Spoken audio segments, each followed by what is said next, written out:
Association का कहना है 60% आज की बीमारियों का कारण टेंशन है। जैसे मैं बताया, आप खान पान को नहीं सुधारोगे कभी हेल्दी नहीं रह सकते हो।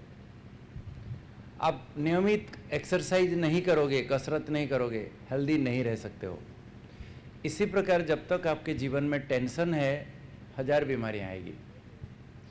टेंशन आया तो आपको ब्लड प्रेशर आएगा, टेंशन आया डायबिटीज़ आएगा, टेंशन आया कोलेस्ट्रॉल आएगा, हार्ट की बीमारी आएगी, बहुत सारी बीमारियां शुरू हो जाएगी।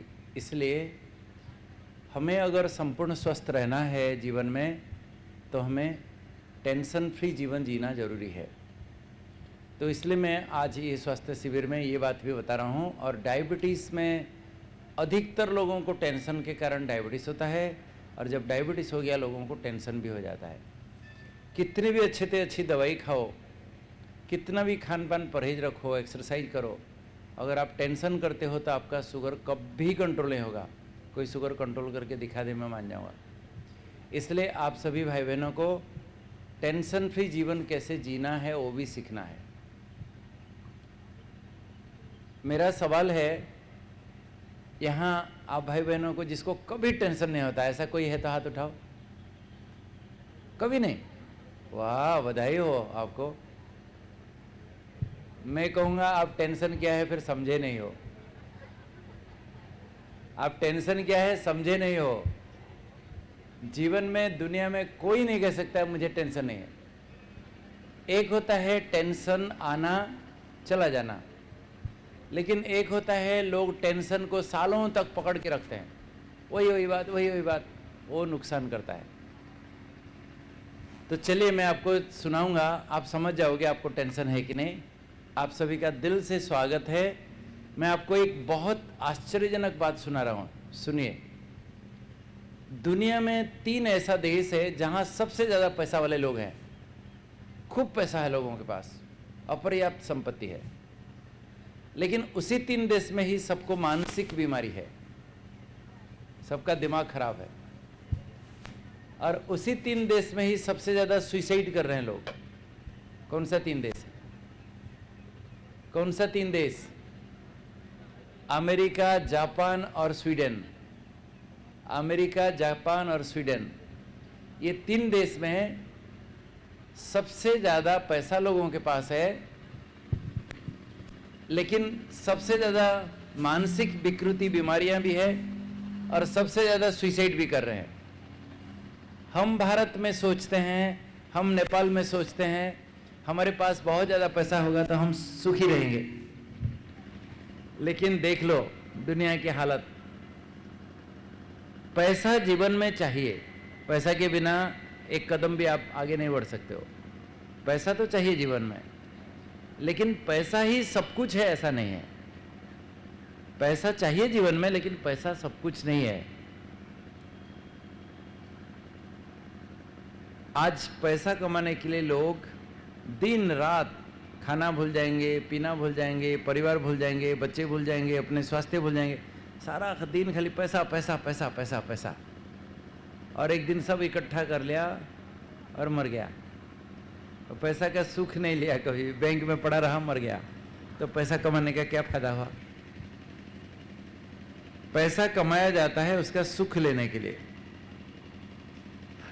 तो ज़्यादा पैसा होने से और ही मुसीबत है। जैसे ज़्यादा शुगर हो जाता है तो प्रॉब्लम है, ऐसे ज़्यादा पैसा हो जाएगा तो आपके पीछे चोर चुहाड़ इनकम टैक्स वाले पड़ जाएंगे। और भारत में जैसा नोटबंदी हो गई, यहाँ भी नेपाल में नोटबंदी हो जाए तो और प्रॉब्लम होगा। तो excess of anything is poison. तो पैसा भी ज़्यादा हो जाए तो बहुत टेंशन होगा आपको।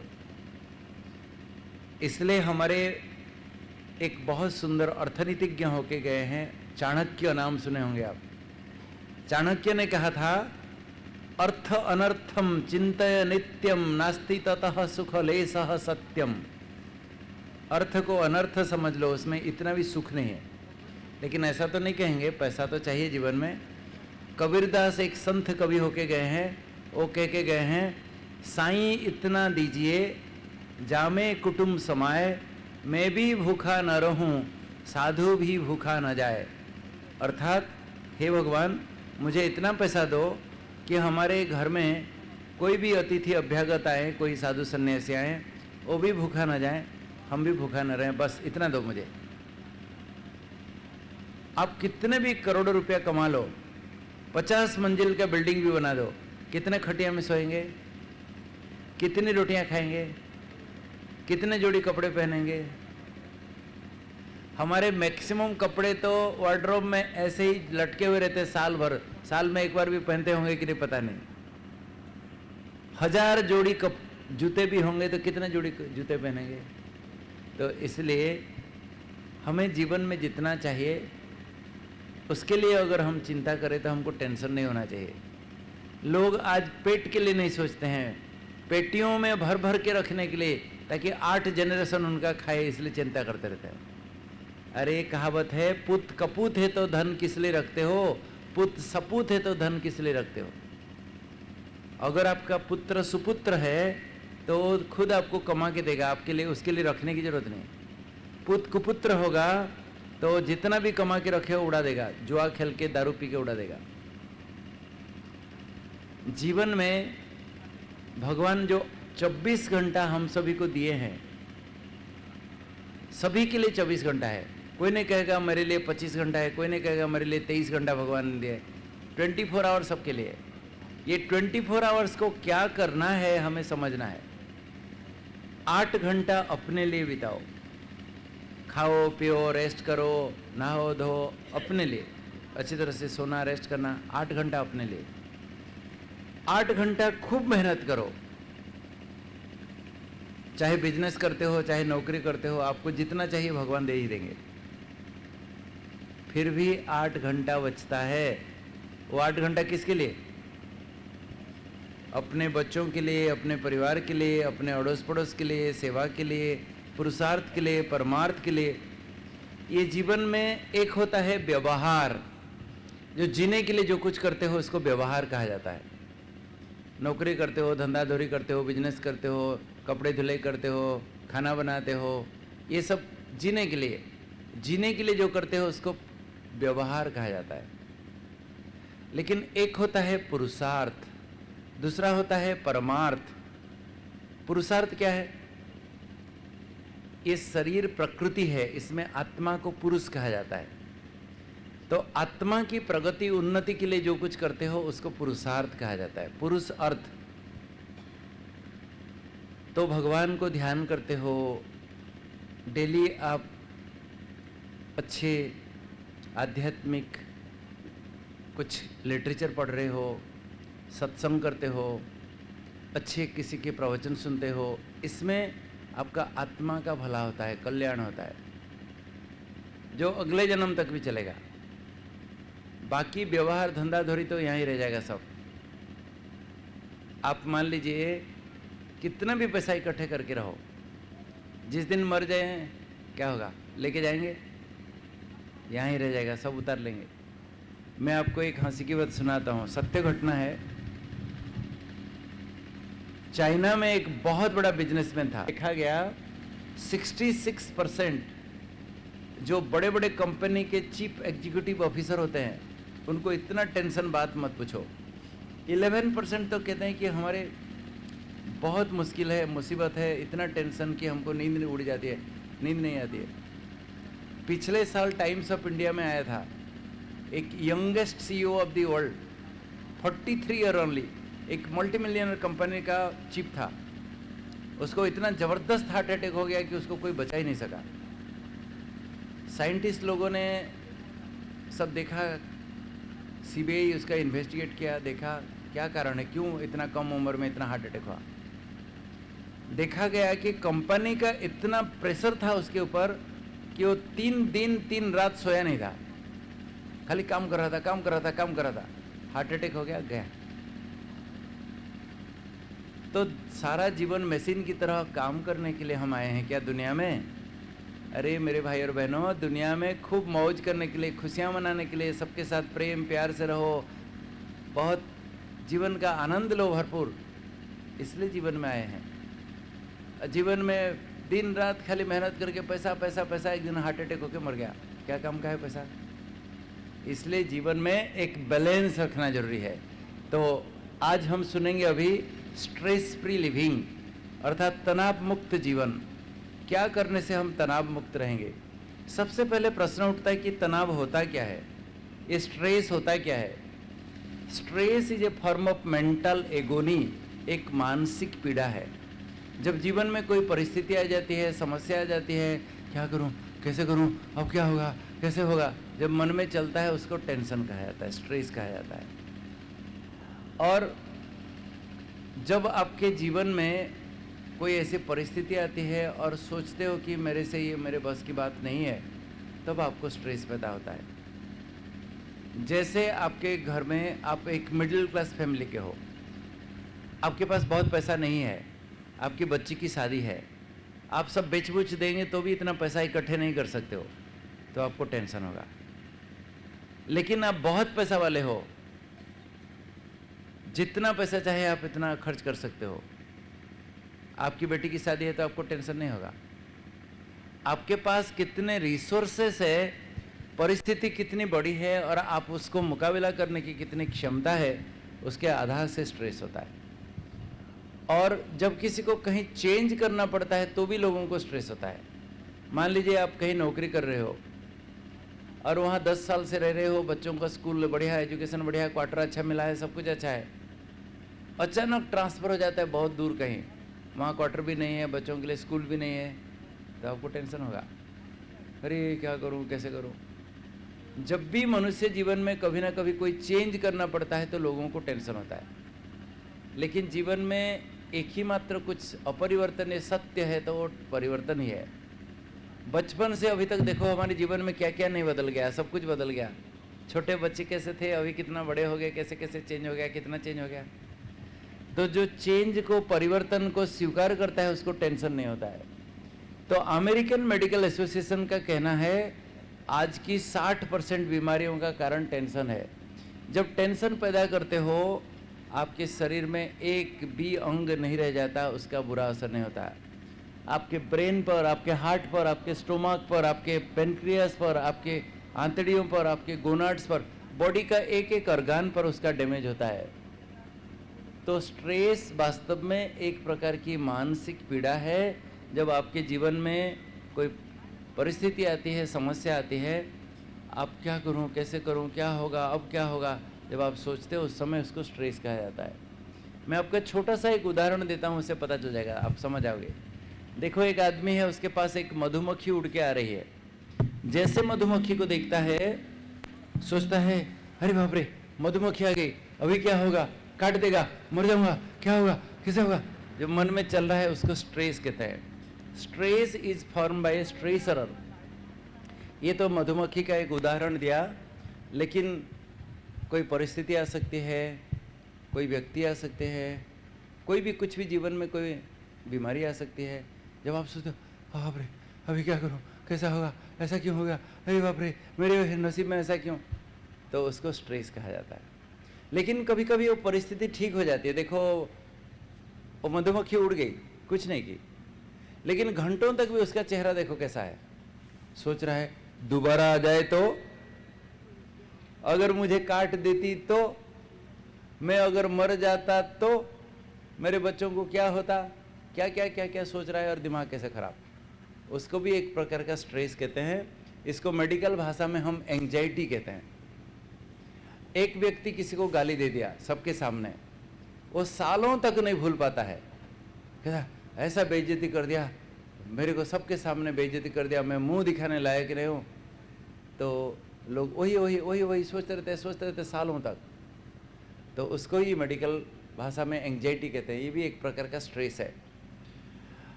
तो जीवन में परिस्थितियां तो कभी कभी आती है, लेकिन लोग कल्पना करके सोचते हैं ऐसा हो जाएगा तो, ऐसा हो गया तो, है नहीं, वो कल्पना इमेजिन करके भी दुखी होते हैं, टेंशन होते हैं। तो आज दुनिया में सबसे बड़ा घातक बीमारी वास्तव में स्ट्रेस है। आजकल बच्चों को भी स्ट्रेस है। क्यों क्यों? देखो क्या कह रहा है, क्या कह रहा है, stop thinking about useless, stop brain, I am trying to read. सारा दिन मोबाइल खेलता रहता है और पढ़ने बैठता है तो दिमाग इधर उधर भागता है, तो दिमाग को कोस रहा है, मेरा दिमाग क्यों फालतू सोच रहा है, मैं पढ़ने बैठा हूँ। तो सारा दिन जो मोबाइल खेलता है, तो आजकल बच्चों को भी स्ट्रेस है। दुनिया में सबसे बड़ा किलर, घातक बीमारी आज स्ट्रेस है। सबसे ज़्यादा लोगों का मौत हो रहा है स्ट्रेस के कारण। कोई सुसाइड कर रहा है, कोई किसको मर्डर कर रहा है, किसको हार्ट अटैक हो रहा है, किसको एक्सीडेंट हो रहा है, सब स्ट्रेस के कारण। इसको प्रॉक्सी किलर कहते हैं। क्यों? क्योंकि लोगों को मौत का कारण पता नहीं चलता है। जैसे मान लीजिए किसी को हार्ट अटैक हो गया, लोग सोचते हैं इसको हार्ट अटैक होकर मौत हुआ, लेकिन हार्ट अटैक हुआ क्यों? घर में कोई लड़ाई झगड़ा हुआ, कुछ हुआ, तू मैं हुआ, गुस्सा आया, हार्ट अटैक होकर मर गया। तो मौत का कारण हार्ट अटैक की मौत का कारण गुस्सा? तो आज देखा जाए तो टेंशन के कारण बहुत लोगों को मौत होता है, लेकिन वो दिखता नहीं है, लोग दूसरा कारण समझते हैं। आज दुनिया में सबसे बड़ा घातक बीमारी स्ट्रेस है। आज जितने भी बीमारियां देख रहे हो, diabetes, blood pressure, heart attack, cancer, mental illnesses, ये सब बीमारियों के कारण जो लोगों का मौत हो रहा है, इसका कारण तो टेंशन है। जैसे कोई व्यक्ति किसी को मर्डर कर दिया तो पुलिस उसको तुरंत अरेस्ट कर लेता है, लेकिन जब सीबीआई इन्वेस्टिगेट करता है, पता चलता है कि तो मर्डर करवाने वाला और कोई मास्टरमाइंड था, वो पैसा दे के मर्डर कराया था। तो रियल मर्डरर कौन है? वो जो पैसा देने वाला। तो इसलिए आज दुनिया में मौत का कारण देखा जाए तो लोगों को टेंशन है अधिकतर। और लंदन में 20 साल तक रिसर्च करके देखा गया, अगर आप बहुत सिगरेट पीते हो या हाई कोलेस्ट्रॉल वाली फूड खाते हो तो जितना नुकसान आपको नहीं होगा, टेंशन करने से ज़्यादा नुकसान होता है। आप एक बार सिगरेट पियोगे तो आपके हार्ट में आधा घंटा असर रहता है, लेकिन एक बार गुस्सा करते हो तो 30 दिन तक असर रहता है। और किसी को बदला लेने की भावना रहती तो जब तक उसको भूलते नहीं हो, हार्ट में असर रहेगा। तो सिगरेट पीना ज़्यादा नुकसानकारक है कि गुस्सा करना ज़्यादा नुकसानकारक है? इसका मतलब नहीं कि सिगरेट पियो। तो सिगरेट पीना और हाई कोलेस्ट्रॉल डाइट खाने से जितना नुकसान नहीं, आज गुस्सा करना, टेंशन करना, उससे ज़्यादा नुकसान हो रहा है। और जिसको टेंशन होता है बहुत जल्दी बुढ़ापा आ जाता है। आजकल मैं कहीं प्रोग्राम करने जाता हूँ तो माताएं छोटे छोटे बच्चों को लेके आते हैं, 10 साल भी नहीं हुआ है, कहते डॉक्टर साहब देखो ना इसका बाल सफ़ेद हो गया है। 40 साल का आदमी टेंशन के कारण दिखता है जैसे कि 60 साल का बुढ़ा है, 70 साल का बुढ़ा है। तो टेंशन करने से बहुत जल्दी एजिंग प्रोसेस फास्ट हो जाता है। अमेरिका में बहुत सारे कंपनी में जाके रिसर्च करके देखा गया, अगर किसी कंपनी में वर्कर को, उनके मैनेजर्स को अगर टेंशन है, वो कंपनी का वर्क आउटपुट बहुत कम हो जाता है, कंपनी का घाटा चलता है। तो आज टेंशन व्यक्ति के लिए, परिवार के लिए, समाज के लिए, देश के लिए बहुत नुकसानकारक है। तो हम सभी को स्ट्रेस से मुक्त होना चाहिए। अब माताएं बताओ, घर में टेंशन होता है? पता है क्यों होता है? घर में टेंशन क्यों होता है? टेंशन होता है अगर किसी के घर में मौत हो गया, डेथ हो गया। अगर कोई बहुत बुढ़ा हो गया है, मर गया तो अलग बात है, लेकिन यंग कोई जवाबदार व्यक्ति डेथ हो जाता है तो घर में सबको टेंशन होता है। और क्यों टेंशन होता है? किसी का डाइवोर्स हो जाता है तो टेंशन होता है। डाइवोर्स की बीमारी हमारे देश की बीमारी नहीं है, ये विदेशी बीमारी है। आप लंदन जाओ, अमेरिका जाओ, 10-10 बार शादी करेंगे, 10-10 बार डाइवोर्स करेंगे। हमारे देश में ऐसा नहीं है, लेकिन आजकल ये बीमारी हमारे देश में भी आ गई है। इसलिए हमारे देश में भी टेंशन लोगों को। घर में बच्चा की बच्ची का डाइवोर्स हो जाए तो देखो सब सारे परिवार टेंशन में आ जाते हैं, अभी क्या होगा, कैसे होगा। और आजकल माँ कहीं नौकरी करती है, कहीं शहर में बाप कहीं नौकरी करता है, और कहीं शहर में बच्चे कहीं हॉस्टल में पढ़ रहे हैं, और कहीं पूरा सेपरेटेड फैमिली, तो उनको भी टेंशन होता है। आबू रोड, हमारे माउंट आबू से नीचे आबू रोड है, वहाँ से एक पेशेंट रेगुलर, मेरा पेशेंट रेगुलर आके शुगर की दवाई लेता था।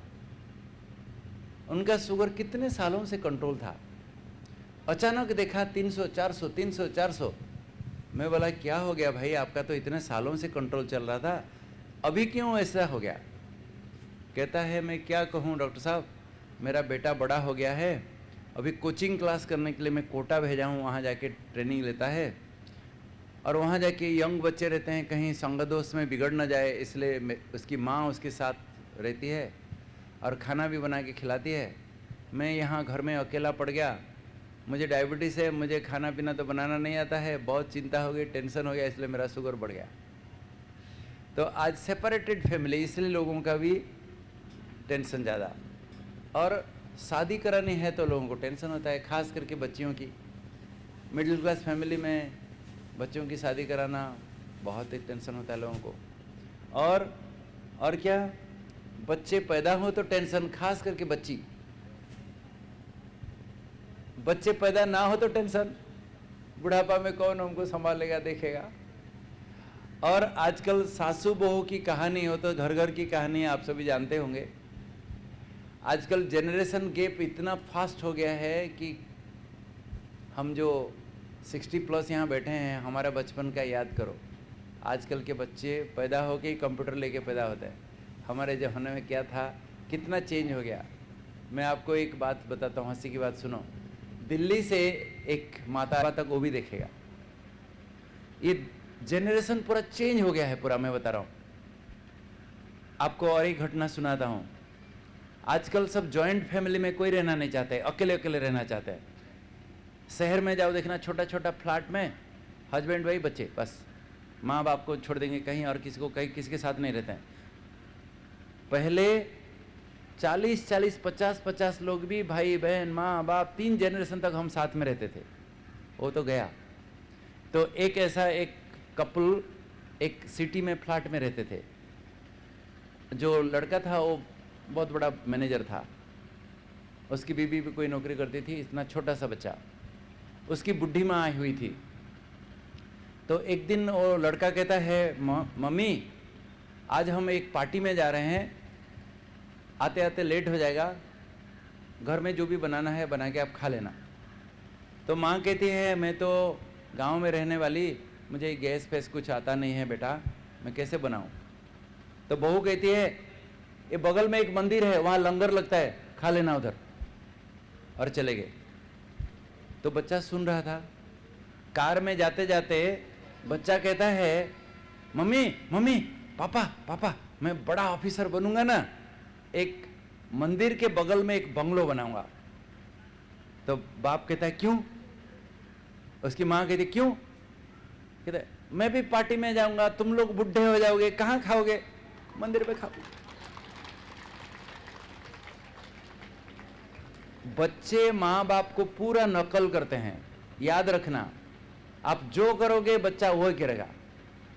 आप अगर सिगरेट पियोगे, बच्चा पहले छुपा के पिएगा, बाद में पिएगा आपके सामने। आप दारू पिएंगे, वो भी करेगा ऐसा। आप जो करोगे वैसे करेगा। इसलिए इंटरनेशनल डायबिटीज फेडरेशन कह रहा है तुम अपने बच्चों को बचाओ, उनको अच्छे संस्कार दो, अच्छे खान पान खिलाओ, अच्छे जीवन उनको बनाने की शिक्षा दो। इसके लिए आपको रोल मॉडल बनना पड़ेगा। आप अगर 8 बजे तक सोते हो तो बच्चा कितने बजे तक सोएगा? नेचुरली 10 बजे तक सोएगा। आप कभी एक्सरसाइज नहीं करते हो, खेलकूद नहीं करते हो, खा पी के इतना मोटू, तो बच्चा भी खा पी के, आपको जो बीमारी है बच्चों को भी वो बीमारी। तो इसलिए अपना जीवन रोल मॉडल बनाना है।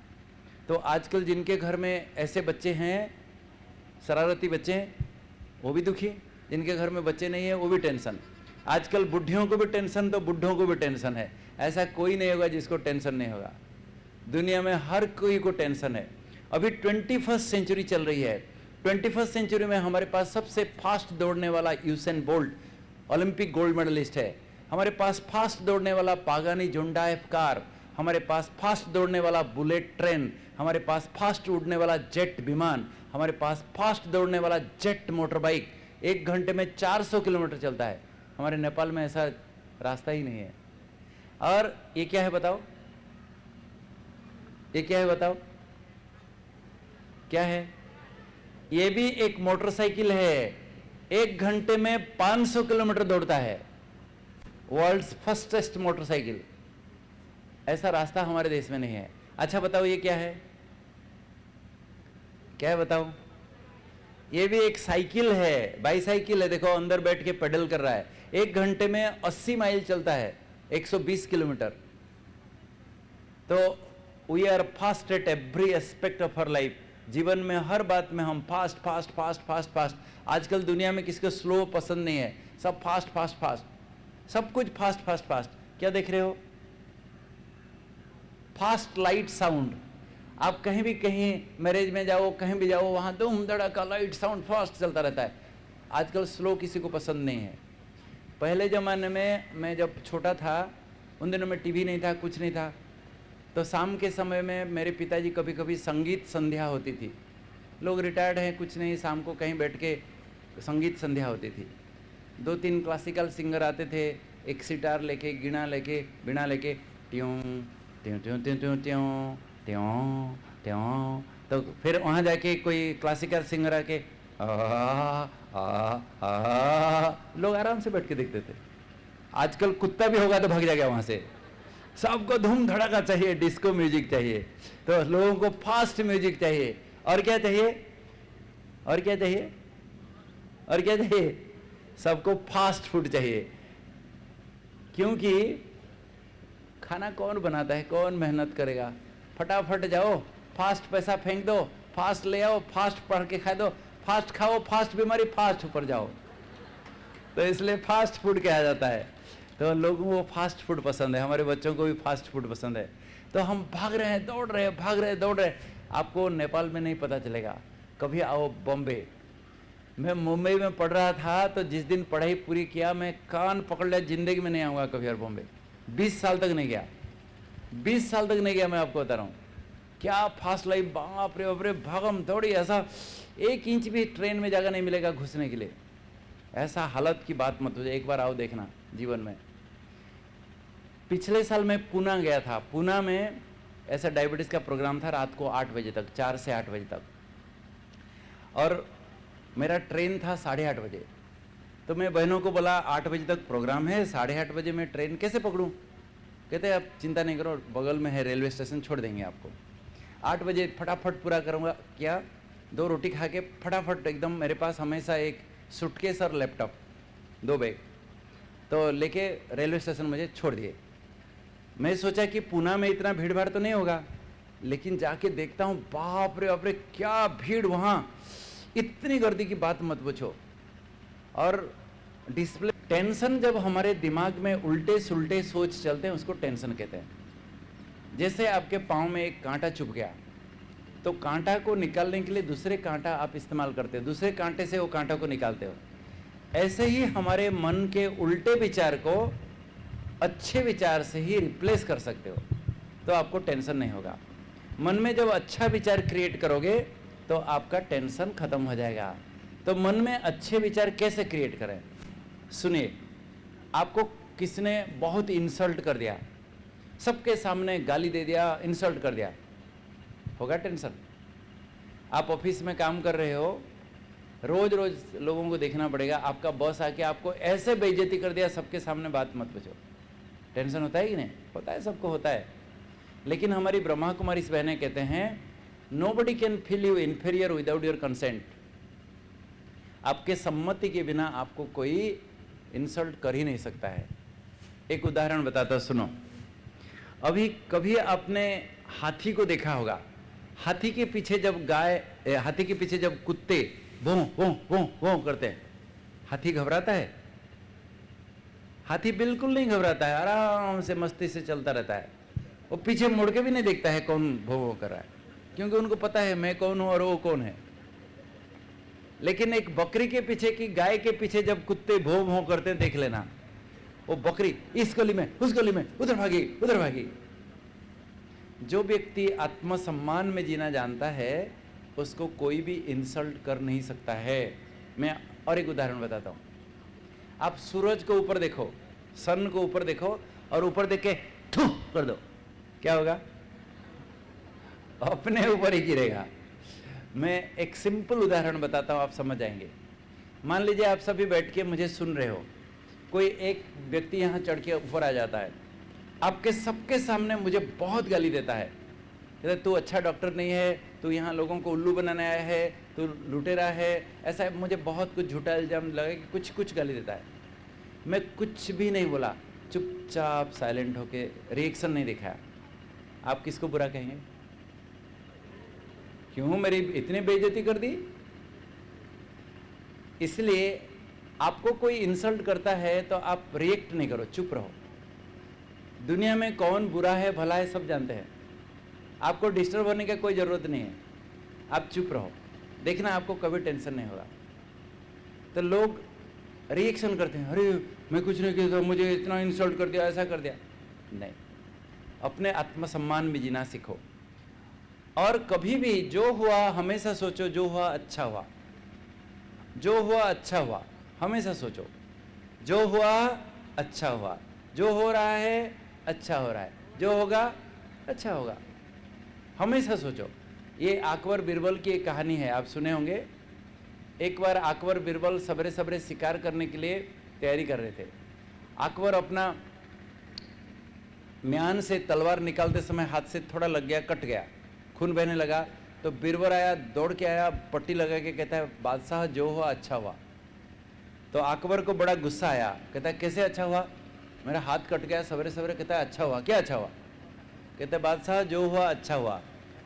तो बीरबल को, अकबर को बड़ा गुस्सा आया, कहता है कि इस मूर्ख को उधर उल्टा लटका के रखो, कल सवेरे तक मैं अकेला जाता हूँ शिकार करने के लिए, सवेरे अगर नहीं आया तो इसको फांसी में लटका देना। तो अकेला चला गया अकबर, और उस दिन जंगल में जाते जाते जाते जाते घोर जंगल में चला गया। और उस दिन आदिवासियों का एक त्यौहार था, फेस्टिवल था। तो एक झुंड का झुंड आदिवासी उसको पकड़ लिए, सिंदूर लगा के फूल फूल चढ़ा के उसको बलि चढ़ाने के लिए देवी के पास ले गए। जब एकदम अकेला है, क्या करेगा, बादशाह है तो। लेकिन जब देवी के पास लेके जा रहे हैं, तो आदिवासियों का जो सरदार था उसका नज़र पड़ गया वो पट्टी के ऊपर। कहता अरे ये झूठा है, झूठा है, झूठा है, ये बलि चढ़ने लायक नहीं, छोड़ दो छोड़ दो। तो अकबर को छोड़ देते हैं। जैसे छोड़ देते हैं वो भागा भागा, सोचा बच गया, मरे अभी मर जाता, मुझे बलि चढ़ा देते, अरे मेरा बीरबल को क्या होगा, उसको फांसी में ना लटका दे। और दौड़ा दौड़ा भागा भागा एकदम आके सवेरे पहुंचा, देखा तो सचमुच रात भर उल्टा लटका के बीरबल को रखे थे और सवेरे उसको फांसी लगाने के लिए लेके जा रहे थे। अरे रुको रुको रुको रुको मेरे बीरबल को। फिर कहता है बीरबल तेरे साथ बड़ा अन्याय किया, आई एम सॉरी। तो बीरबल कहता है बादशाह जो हुआ अच्छा हुआ। अकबर को बड़ा गुस्सा आया, बोला कि इतना सारा होने के बाद कहता है जो हुआ अच्छा हुआ, क्या अच्छा हुआ? तो बीरबल कहता है बादशाह अच्छा हुआ ना, मैं अगर आपके साथ जंगल में जाता तो बलि तो आपकी नहीं चढ़ती, बलि मेरी चढ़ जाती, इसलिए अच्छा तो हुआ ना। तो इसलिए जीवन में हमेशा सोचो जो हुआ, जो हो रहा है, जो होगा सच सच। ये खाली ऐसे तोता जैसा हम खाली रट के रखे हैं। प्रैक्टिकल जीवन में कुछ होता है तो क्यों हुआ? हमेशा सोचो जो हुआ अच्छा हुआ। मैं आपको बताता हूं मेरा जीवन का अनुभव। मैं 4 ऑपरेशन थिएटर 15 साल तक अकेला संभाला, मेरे आगे नहीं पीछे नहीं कोई नहीं, 4 ऑपरेशन थिएटर। मैं 14 साल में एक दिन छुट्टी नहीं लिया, एक दिन भी छुट्टी नहीं। और मेरी सेवा को देखकर हमारे डायरेक्टर ने कहा हमारे यहाँ एक आईसीयू है, आईसीयू को भी संभालो। मैं जी जान लगा दिया, मेरे से नहीं संभाला गया। मैं कभी दुखी नहीं हुआ, मैं सोचा जो होगा अच्छा होगा। और उसी समय ही मुझे डायबिटीज़ करने का, पढ़ने का शौक आया।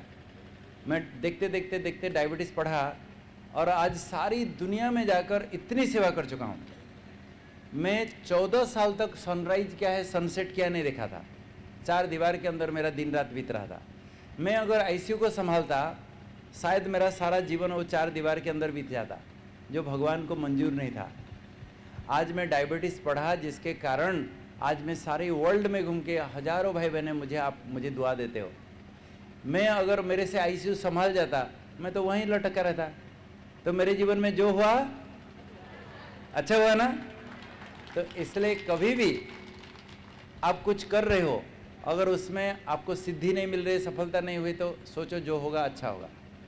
आप भगवान को इतना बड़ा लड्डू मांग रहे हो, भगवान शायद इतना बड़ा लड्डू लेके आ रहे हैं आपके लिए। हमेशा दुखी नहीं होना, जो होगा अच्छा होगा। अगर आप अतीत बीती को ही याद करते रहेंगे तो वर्तमान में जीना कठिन लगेगा, भविष्य असंभव प्रतीत होगा। मेरे भाई और बहनों, कभी भी मैं बड़ा हूँ, मेरी बात नहीं सुनता है, जो मैं बड़ा हूँ सोचता है, उसको टेंशन ज़्यादा होता है। दुनिया में कोई बड़ा छोटा नहीं है, सबके सहयोग से ही दुनिया चलती है। लोग कहते हैं हॉस्पिटल में अच्छे डॉक्टर होना चाहिए। मान लीजिए किसी हॉस्पिटल में अच्छे डॉक्टर हैं सब, लेकिन 5 दिन तक कोई स्वीपर नहीं आया, हॉस्पिटल चलेगा? दुनिया में हर एक व्यक्ति बहुत इंपॉर्टेंट है। हमें सबको सम्मान देना है, सबको रेस्पेक्ट देना है, तो ही जीवन में आप सुखी रहोगे, नहीं तो टेंशन होगा। तो कभी भी मैं बड़ा हूँ कभी नहीं सोचना। और ये दुनिया को एक नाटक के रूप में देखो, बहुत मजा आएगा। सचमुच एक नाटक है। कितने वैरायटी लोग हैं। आप जो टीवी सीरियल देखते हो क्या है? ये दुनिया की कथा कहानी को ऐसे बना के दिखाते हैं। रियल दुनिया को देखो ना, कितने प्रकार के लोग हैं, कैसे कैसे खाते हैं, कैसे कैसे पहनते हैं, कैसे कैसे। दुनिया बहुत बड़ा रंगमंच है, देखो एंजॉय करोगे। ट्रेन में जाते समय लोग देखता हूँ गुमसुम से उठे, अरे क्या पास्ट बातें, क्या क्या सोचते रहते। अरे लोगों के साथ हंसो बहलो, खिड़की में सीन सिनेरे देखो, आपको मजा आएगा। तो इस संसार को नाटक के रूप में देखो तो कभी भी आपको टेंशन नहीं होगा। और हमेशा जो प्रॉब्लम आता है, at a time 1 problem solve करो। 10 प्रॉब्लम एक ही साथ सॉल्व करूंगा टेंशन होगा। सबसे जो इंपॉर्टेंट है उसको सॉल्व करो, फिर नेक्स्ट, फिर नेक्स्ट, फिर नेक्स्ट। कभी भी कोई भी आपको क्रिटिसाइज करता है, आपकी निंदा करता है, तो सोचो ये मेरा वेल विशर है, मेरा शिक्षक है। हमारे ब्रह्मा बाबा कहते थे, निंदा हमारी जो करे मित्र हमारी सो। क्योंकि दोस्त अक्सर करके हमारी अच्छा ही बताते हैं, लेकिन जो आपके दुश्मन होगा, क्रिटिक होगा, आपकी बुराई बताएगा। तुम ऐसा करता है, तो ऐसा करता है, जो हमको भी पता नहीं होता है। तो वो हमारा शिक्षक है, हमें बता रहा है कि क्या सुधारना है। और कभी भी किसी से बदला लेने की भावना नहीं रखो, हमेशा दूसरों को क्षमा करो। Forgive and forget. जितने बड़े बड़े महापुरुष होके गए हैं और दूसरों को क्षमा किए हैं। जेसस क्राइस्ट को इतने बड़े बड़े खील ठोक दिए, लेकिन फिर भी गाली नहीं दिया। कहा God forgive those because they know not what they are doing. तो जीवन में जो दूसरों को क्षमा करता है भूल पाता है, नहीं तो भूल नहीं पाता है। हमेशा दूसरों को मदद करो, कभी भी आपको टेंशन नहीं होगा। मैं आपको एक एग्जांपल बताता हूँ। एक हॉस्पिटल में एक बहुत पैसा वाली लेडी आई, सोने का हीरे का पहनी है, डायमंड का। डॉक्टर को कहती है, डॉक्टर मैं सबसे दुखी हूँ, मेरे जैसा दुखी कोई नहीं। डॉक्टर समझ गए। वहाँ एक स्वीप्रेस थी, तो उनको बुलाए, तुम अपना जीवन कहानी इनको सुनाओ। तो वो स्वीप्रेस अपना जीवन कहानी सुनाई। बोली मैं जब यंग थी, मेरा हस्बैंड का डेथ हो गया, तो मैं अकेली हो गई, कमाने वाला कोई नहीं। मैं इतनी दुखी हो गई, खाली रोती रही रोती रही रोती रही, दिन रात खाली रोती रही। एक ही बेटा था। दूसरे साल वो बेटा का भी एक्सीडेंट हो गया, वो भी मर गया। मैं पूरी अकेली हो गई, इसलिए खाली रोती रही दिन रात। कितने साल बीत गया। एक दिन बहुत ठंडी थी, मैं बाहर से घर आया। घर जैसे घर में अंदर घुसी तो मेरे साथ साथ एक बिल्ली, छोटी सी बिल्ली घुस गई। वो बिल्ली ठंडी में एकदम ठुठु ठुठु कर रही थी, तो मुझे बड़ा रहम आया, दया आई। तो मैं उनको, घर में दूध था तो गरम गरम दूध को ऐसे प्याला में रख दी। तो बिल्ली चाट चाट के सारी दूध पी ली और एक जंप लगा के मेरे गोदी में आके मस्ती करने लगी। तो बिल्ली को देख के मैं मुस्कुरा दी। मैं सोचा हाँ मैं मुस्कुरा सकती हूँ, इतने सालों से रो रही थी, मैं मुस्कुरा सकती हूँ। मेरे मन में आया कि ये बिल्ली को थोड़ा सा मैं मदद किया तो मुझे मुस्कुराना आ गया। मैं अगर रोज सबको मदद करूँ तो कितना जीवन का अच्छा होगा। तब से लेकर आज तक मैं रोज कुछ ना कुछ बनाती हूँ और अड़ोस पड़ोस के बच्चों को, बूढ़ों को खिलाता हूँ, और दुनिया में सबसे सुखी मैं हूँ। मेरे भाई और बहनों, दूसरों को मदद करो। अच्छा गीत है, भी हिलाएंगे और ताली भी बजाएंगे गीत के साथ। पहले सुनिए, पहले सुनिए।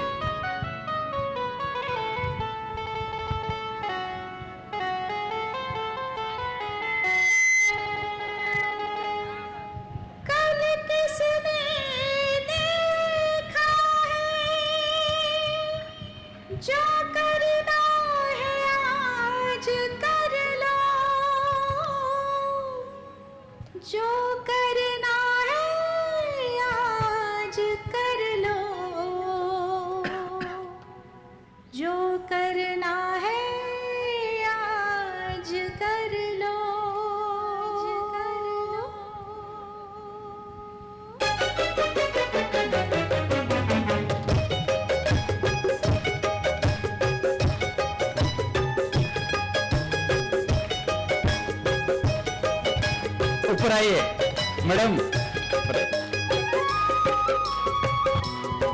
मुस्कुराना सीख लो, गुनगुनाना सीख लो। मुस्कुराना सीख लो, गुनगुनाना सीख लो। जीवन को गुणों से सजाना सीख लो। मुस्कुराना सीख लो, गुनगुनाना सीख लो।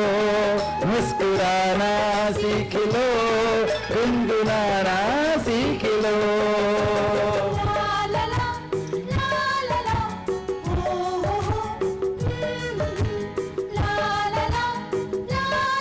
अभी भी कई भाई बहने सीरियस लग रहे हैं। अरे अभी तो मुस्कुराओ, अभी तो मुस्कुराओ।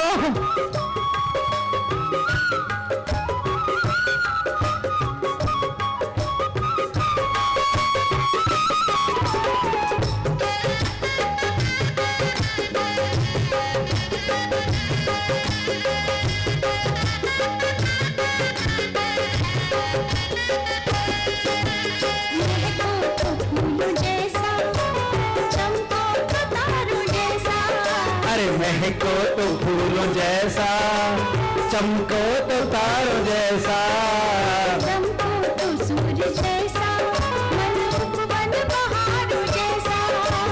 चमको तो सूर्य जैसा, मन उपवन बहारों जैसा। खुदा से दोस्ती करके, खुदा से दोस्ती करके दिल लगाना सीख लो। मुस्कुराना सीख लो, गुनगुनाना सीख लो। मुस्कुराना सीख लो, गुनगुनाना सीख लो। ला ला ला ला ला, ओ हो हो, ला ला ला ला ला, ओ हो हो। अभी तो मुस्कुराओ, अभी सीरियस क्यों? अभी तो मुस्कुराओ।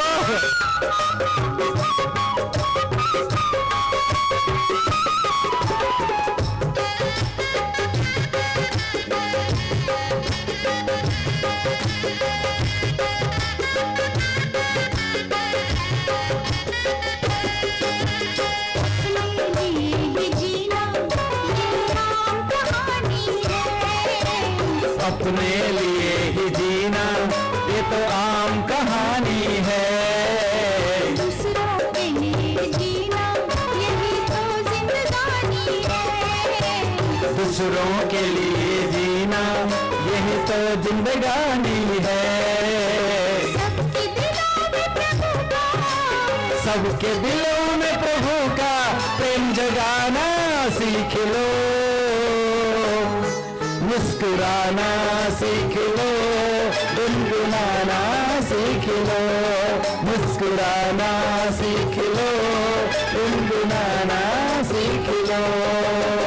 ला ला ला ला ला, ओ हो हो, ला ला ला ला ला, ओ हो हो। पीछे वाले मुस्कुराओ, थोड़ा मुस्कुराओ।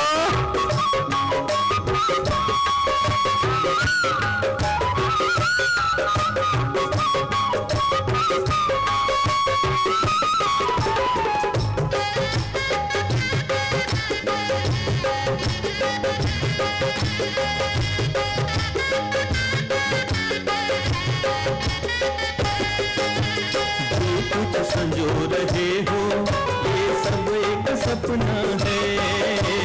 जो कुछ संजो रहे हो ये सब एक सपना है। प्रेम लुटा रहे हो वही बस अपना है। प्रेम लुटा रहे हो बस यही सपना है। जीते जी अब मरते, जीते जी अब मरते जिंदा रहना सीख लो। मुस्कुराना सीख लो, गुनगुनाना सीख लो।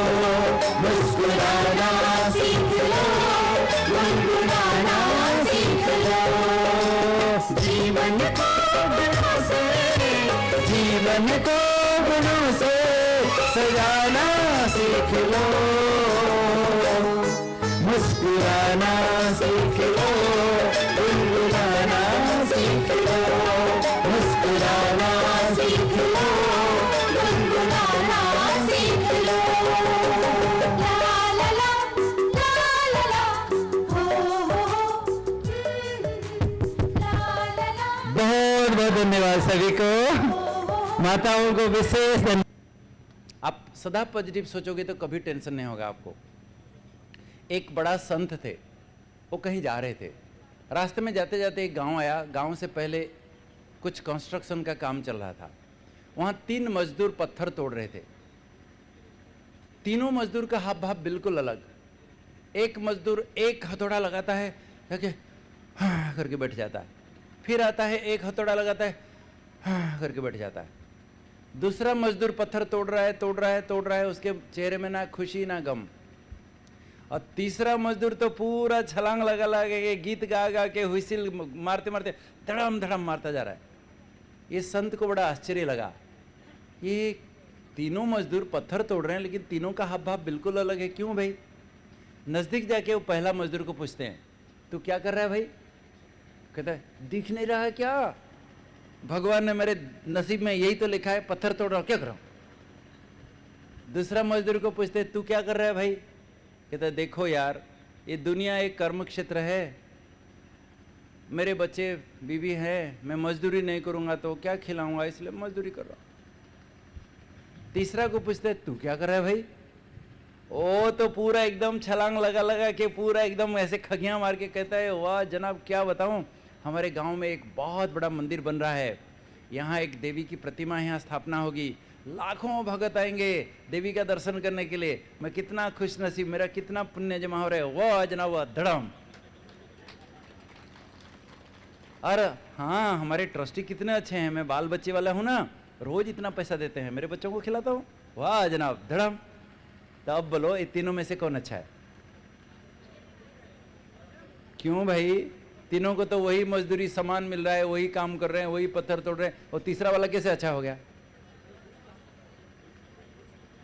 सुनो, एक है ड्यूटी, दूसरा है सेवा, दोनों में क्या अंतर है बताओ? एक है ड्यूटी, दूसरी है सेवा, दोनों में क्या अंतर बताओ? ड्यूटी माना कब जाऊं, ड्यूटी माना मुझे क्या मिलने वाला है, सेवा माना दूसरों का भला हो, उसमें टाइम नहीं देखना होता है, जितना भला हो दूसरों का कल्याण हो उसको कहते हैं सेवा। आप सेवा करोगे तो कभी थकोगे नहीं, क्योंकि दूसरों की दुआएं मिलती है। आप मैं गारंटी देके कहता हूं, आप यहां कल सवेरे तक भी बैठोगे तो मैं थकूंगा नहीं, मैं खड़े होके सुना सकता हूं आपको। आप थक जाओगे बैठे बैठे, लेकिन मैं नहीं थकूंगा। क्यों जानते हो? मैं एक देता हूं, आप मेरे भाई बहन मुझे 1000 दुआएं देते हो, इसलिए मुझे कोई थकान नहीं होता। मैं दिन में 10 घंटा 15 घंटा भी बोलता हूं, मुझे कोई थकान नहीं होता, कोई थकान नहीं होता। तो जीवन में दूसरों की सेवा करेंगे तो आपको मेवा मिलेगी। तो इसलिए बी पॉजिटिव, हमेशा आप क्या सोच रहे हो बहुत इंपॉर्टेंट है। मान लीजिए आप घर में अकेले हो, सभी पिकनिक करने के लिए गए हैं, कहीं मौज करने के लिए गए हैं, घर में बर्तन ऐसे पड़ा है, झाड़ू पोछा कुछ नहीं हुआ है, कपड़े भी ऐसे पड़ा हुआ है, आपको सब करना पड़ रहा है अकेले।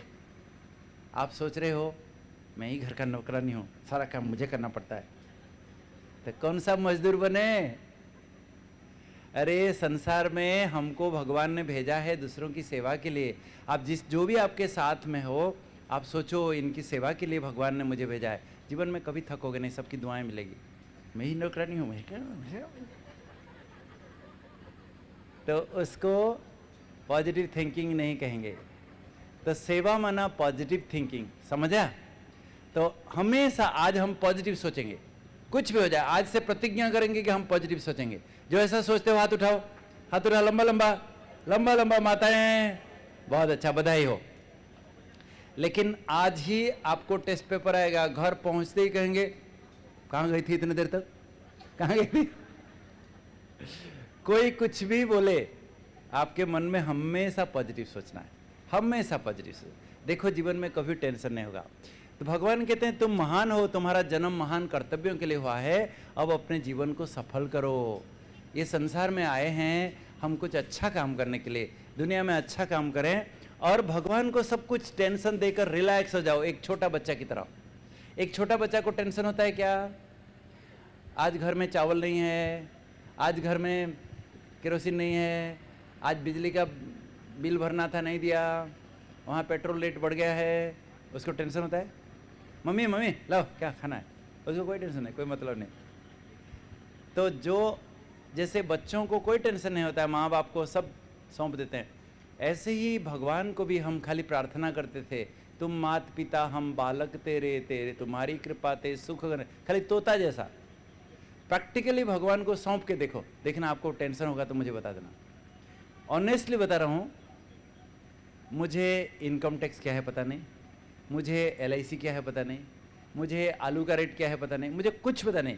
मैं जहाँ जाता हूँ सेवा करता हूँ, बहनें खिलाते हैं पिलाते हैं, सब निश्चिंत। 1 मिनट में ओम शांति, सो गया। एकदम छोटे बच्चे की जैसा जीवन है।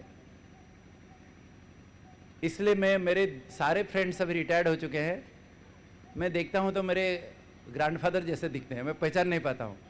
मुझे देखते हैं तो कहते तू मेडिकल कॉलेज में जैसा था ऐसा ही है। अभी भी मैं कहता हूँ मैं 25 साल का एक यंग आदमी जितना काम कर सकता है मैं भी अभी करके दिखा सकता हूँ। कोई आके मेरे साथ काम करके दिखाए तो आपको निश्चिंत लगेगा, बिल्कुल एक छोटा बच्चा जैसा अनुभव होगा।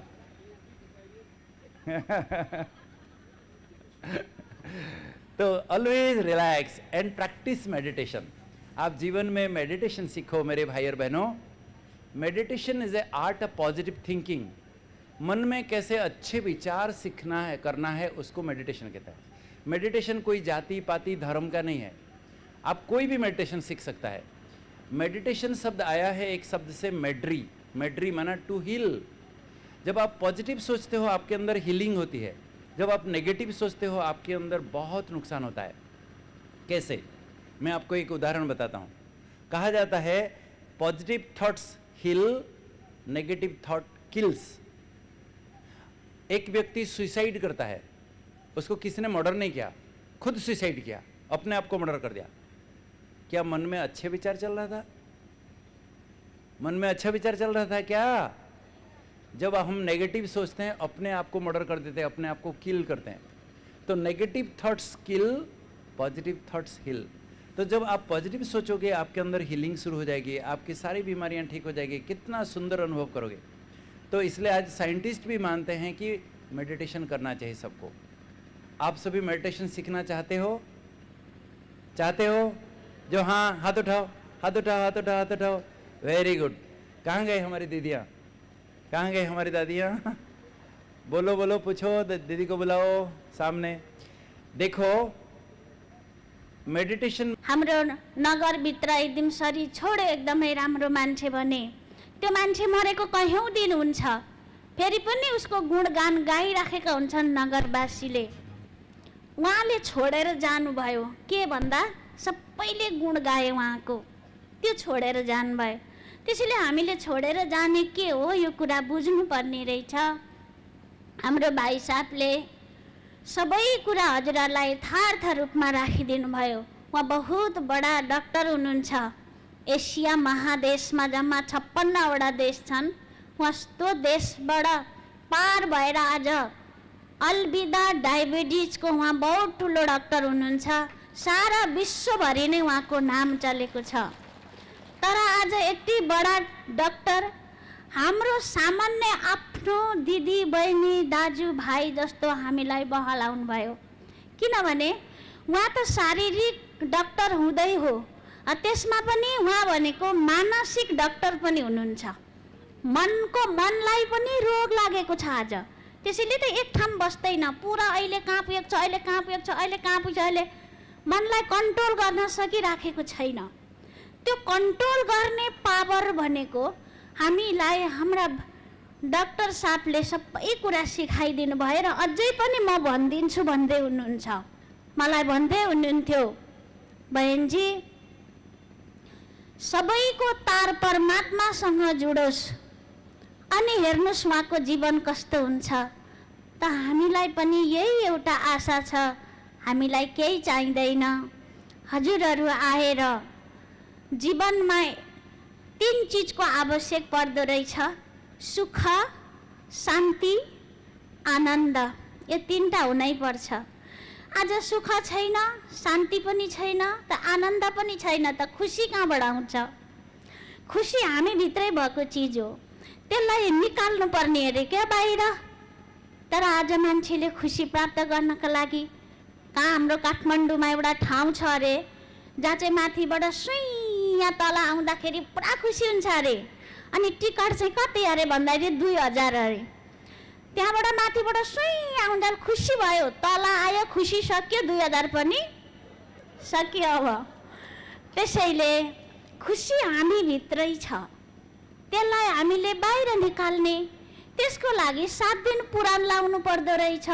अब त 7 दिन त भ्याइँदैन, 5 दिन चाहिँ लगाम, फेरि पनि 5 वटा त निस्केर जान्छ है। यसैले हजुरहरू कुन समयमा भ्याउनुहुन्छ यो हाम्रो विशेष अनुरोध हो।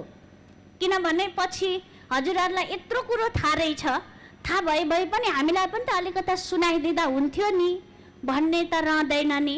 त्यसैले यो हाम्रो विशेष अनुरोध छ, दुवैबाट एकदम पूर्ण रूपमा स्वास्थ्य हुनुपर्छ। शारीरिक पनि स्वास्थ्य, मानसिक पनि स्वास्थ्य।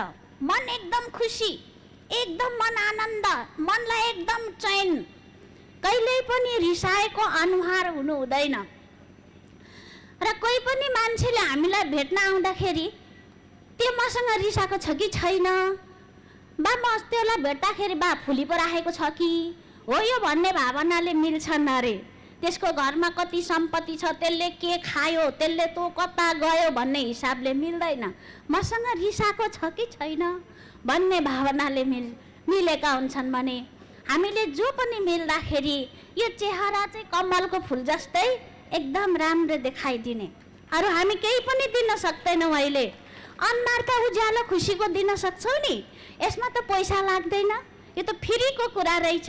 यसलाई जति हामी फ्री गर्छौँ त्यति सिल बन्छौँ हामी फेरि है। त्यसैले यो विशेष यो कार्यक्रम हामीले राख्यौँ।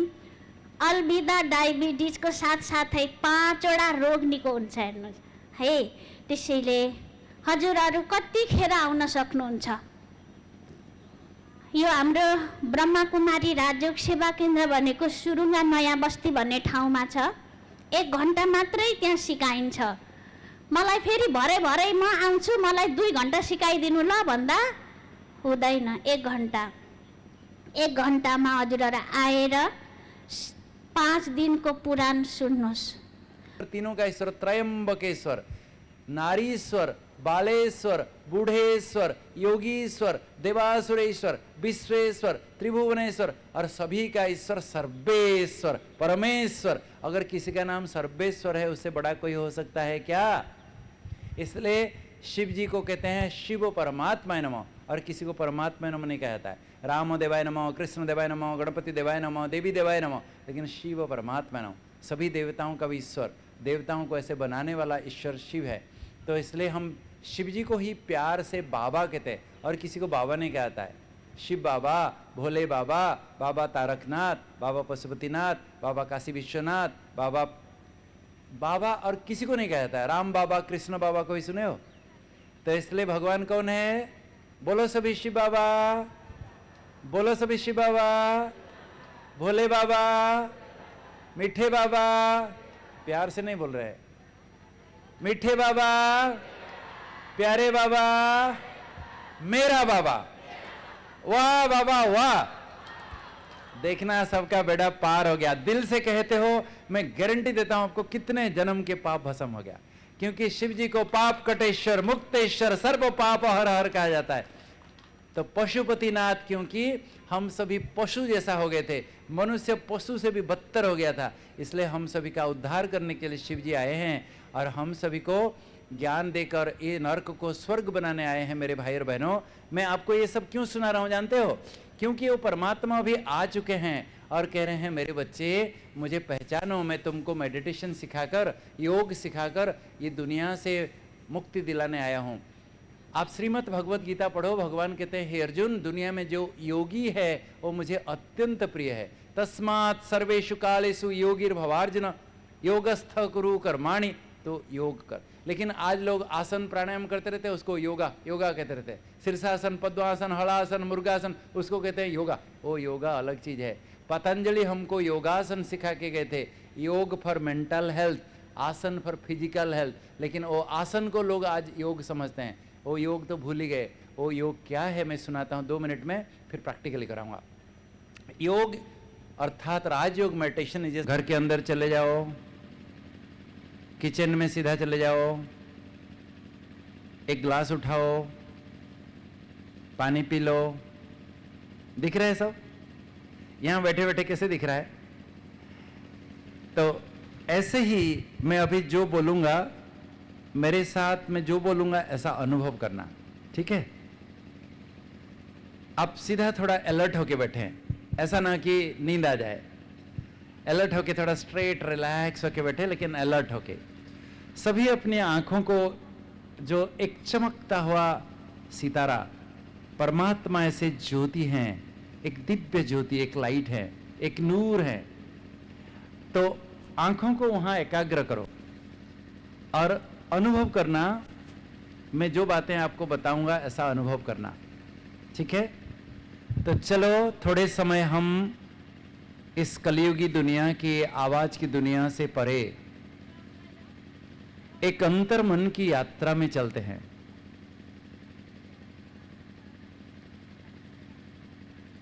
आप स्वयं को पूछिए, थोड़ा सा साउंड देना।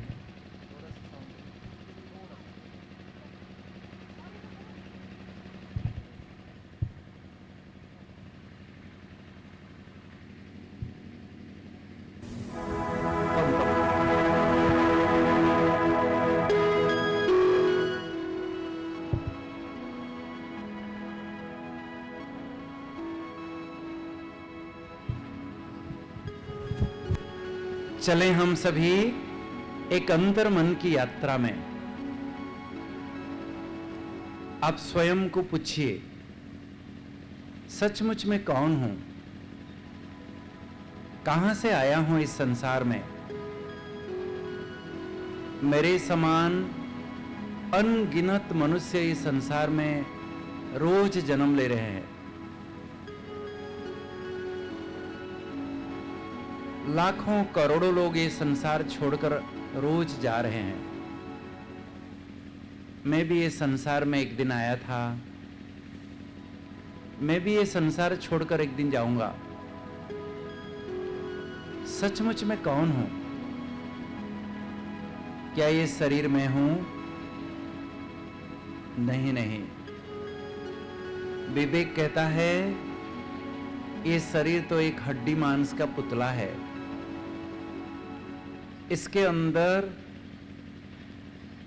इस शरीर को चलाने वाली शक्ति, मैं एक चेतना शक्ति आत्मा हूं।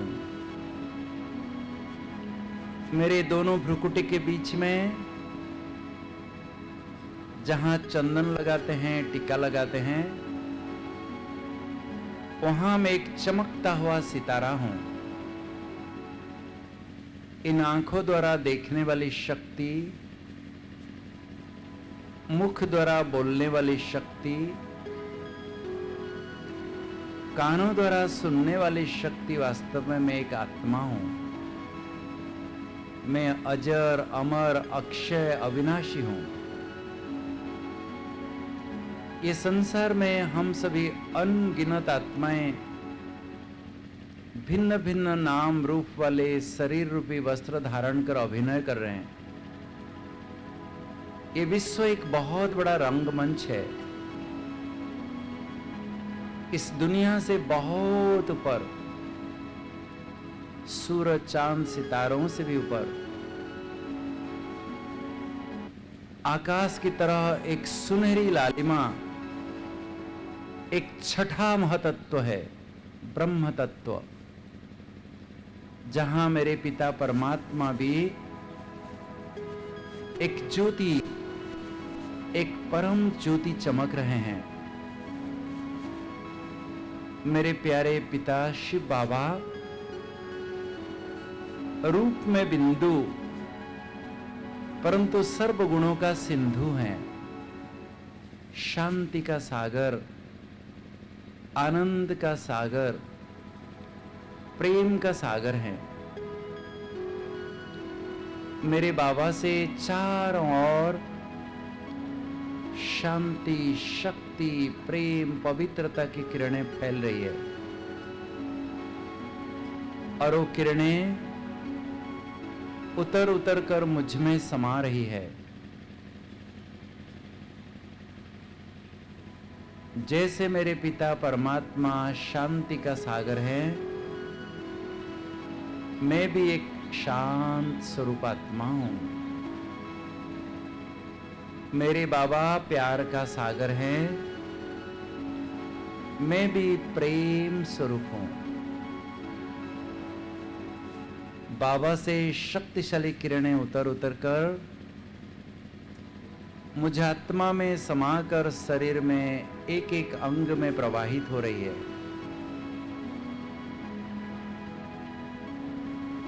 मेरे शरीर की सारी व्याधियां अभी समाप्त हो रही है।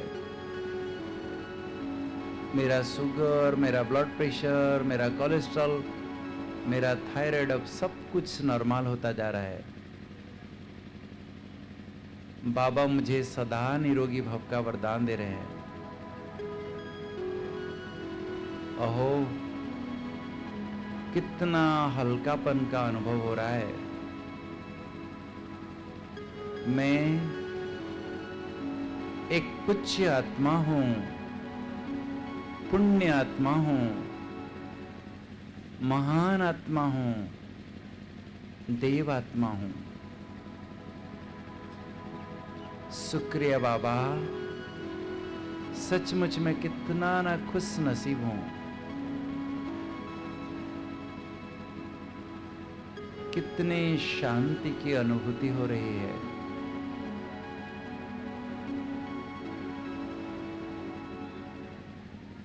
थैंक यू बाबा, शुक्रिया। ओम शांति, ओम शांति, ओम शांति। लाइट बंद कर, साउंड बंद कर दीजिए, साउंड बंद कर दीजिए। बैठो दीदी, बैठो बैठो। तो डॉक्टर साहब हमको देखेंगे कि नहीं? अगर किसी को विशेष तकलीफ है, आपका शुगर कंट्रोल नहीं है, तो आप सेवा केंद्र में आइए, ब्रह्मा कुमारी सेवा केंद्र में। वहाँ में अभी 6 बजे से 9 बजे तक आप अपना दवाई लेके आइए, अपना रिपोर्ट लेके आइए और प्रेस्क्रिप्शन लेके आइए। मैं देख के आपको बता सकता हूँ आपको क्या करना क्या नहीं करना।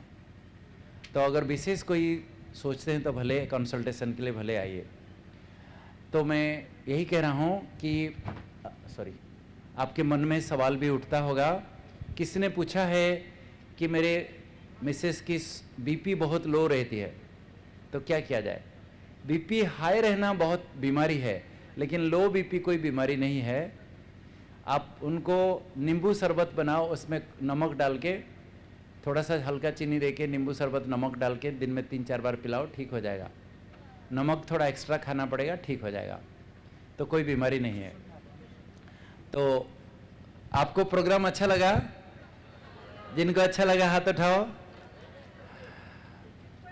वास्तव में थैंक यू, मुझे सेटिस्फेक्शन नहीं आया, क्योंकि मैं जितना बताना चाहता था इतनी सारी बातें बता नहीं सका। बहुत सारी बातें आपको जानना जरूरी है, टाइम लिमिटेड है। मैं कहीं भी जाता हूँ 8-8 घंटा, 2 दिन 3 दिन प्रोग्राम होता है। दिल्ली में मैं 10 दिन रह के 8-8 घंटा पूरा अच्छे, मैं मेडिकल पढ़ के डॉक्टर तो बन गया था, लेकिन जीवन क्या है, मैं कौन हूँ, भगवान कौन है, जीवन का लक्ष्य क्या है, कुछ पता नहीं था। ये बहनों ने मुझे सब कुछ सिखाए और आज जीवन इतना सुंदर निश्चिंत सोच भी नहीं सकते हैं। तो इसलिए आप सभी खड़े हो जाएं। सभी बहनें जल्दी आओ, खड़े हो जाओ, खड़े हो जाओ सभी, सभी खड़े हो जाएं सभी बहनें। ये पीछे के लाइट बंद करो, पीछे का स्क्रीन बंद करो पूरा। पीछे का स्क्रीन बंद करो, सभी बहनें खड़े हो जाओ सामने। मैं आप सभी बहनों को हमेशा कहता हूँ, ये मेरी बहनें नहीं है, मेरी माँ हैं। मैं जो कुछ सीखा हूँ ये बहनों से, मैं हमेशा कहता हूँ तुम जियो हजारों साल मेरी बहनें, तुम जियो हजारों साल, ऐसे लोगों की सेवा करते रहो और सबसे दुआएं लेते रहो। ये बहनों को हम क्या दे सकते हैं? मैं सभी को एक नम्र निवेदन करूँगा, आप सभी, हम सभी मिलके खड़े होके 2 मिनट के लिए एक स्टैंडिंग ओवेशन देंगे। सभी खड़े हो जाएं। मैं एक सुंदर गीत गाऊंगा, वो गीत के साथ आप भी मेरे साथ गा सकते हो, आप ताली भी बजा सकते हो। ये बहनों के लिए ही। जग परिवर्तन लाएगी, नूतन विश्व बनाएगी। श्वेत वस्त्र धारणी ये ब्रह्मा कुमारियां, ये है शिव की शक्तियां, साक्षात देवियां। श्वेत वस्त्र धारिणी ब्रह्मा कुमारियां, श्वेत वस्त्र धारिणी ब्रह्मा कुमारियां।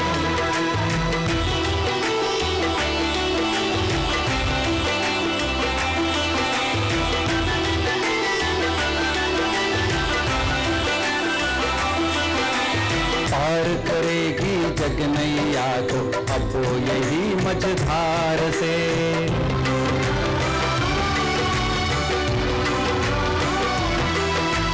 पार करेगी जग नैया को अब वो यही मझधार से। ले चलेगी मंजिल तक पावनता की पथवार से। ममता की लोरी गाएगी, शीतल आंचल में सुलाएगी। ममता की लोरी गाएगी, शीतल आंचल में सुनाएगी। बाल ब्रह्मचारिणी ब्रह्मा कुमारियां, ये है शिव की शक्तियां, साक्षात देवियां। श्वेत वस्त्र धारिणी ब्रह्मा कुमारियां, श्वेत वस्त्र धारिणी ब्रह्मा कुमारियां।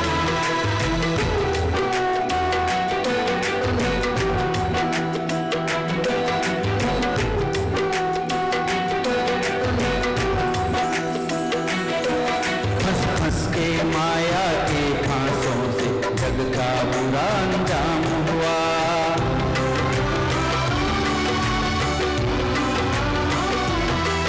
हंस हंस के माया के फांसों में जग का बुरा अंजाम हुआ। जल जल के विकारों की ज्वाला में इसका काम तमाम हुआ। वैकुंठ धरा पर लाएगी, ये पावन विश्व बनाएगी। वैकुंठ धरा पर लाएगी, ये पावन विश्व बनाएगी। भव भय हारिणी ब्रह्मा कुमारियां, ये है शिव की शक्तियां, साक्षात देवियां। श्वेत वस्त्र धारिणी ब्रह्मा कुमारियां, श्वेत वस्त्र धारिणी ब्रह्मा कुमारियां।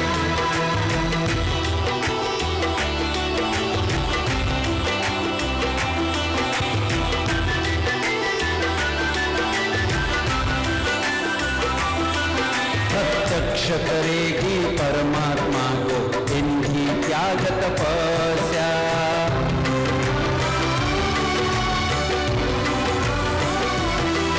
प्रत्यक्ष करेगी परमात्मा को इनकी त्याग तपस्या। पवित्रता की बल से हरेगी जग की हर समस्या।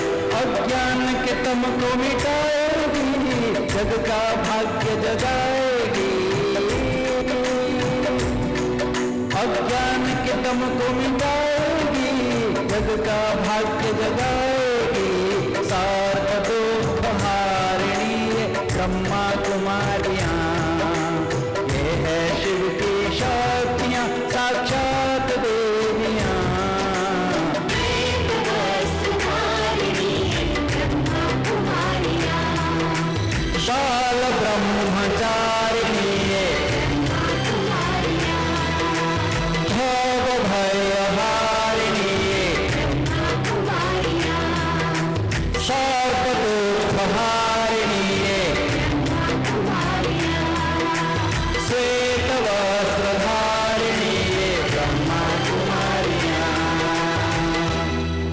शांति। Thank you. सभी बैठ जाएं सभी।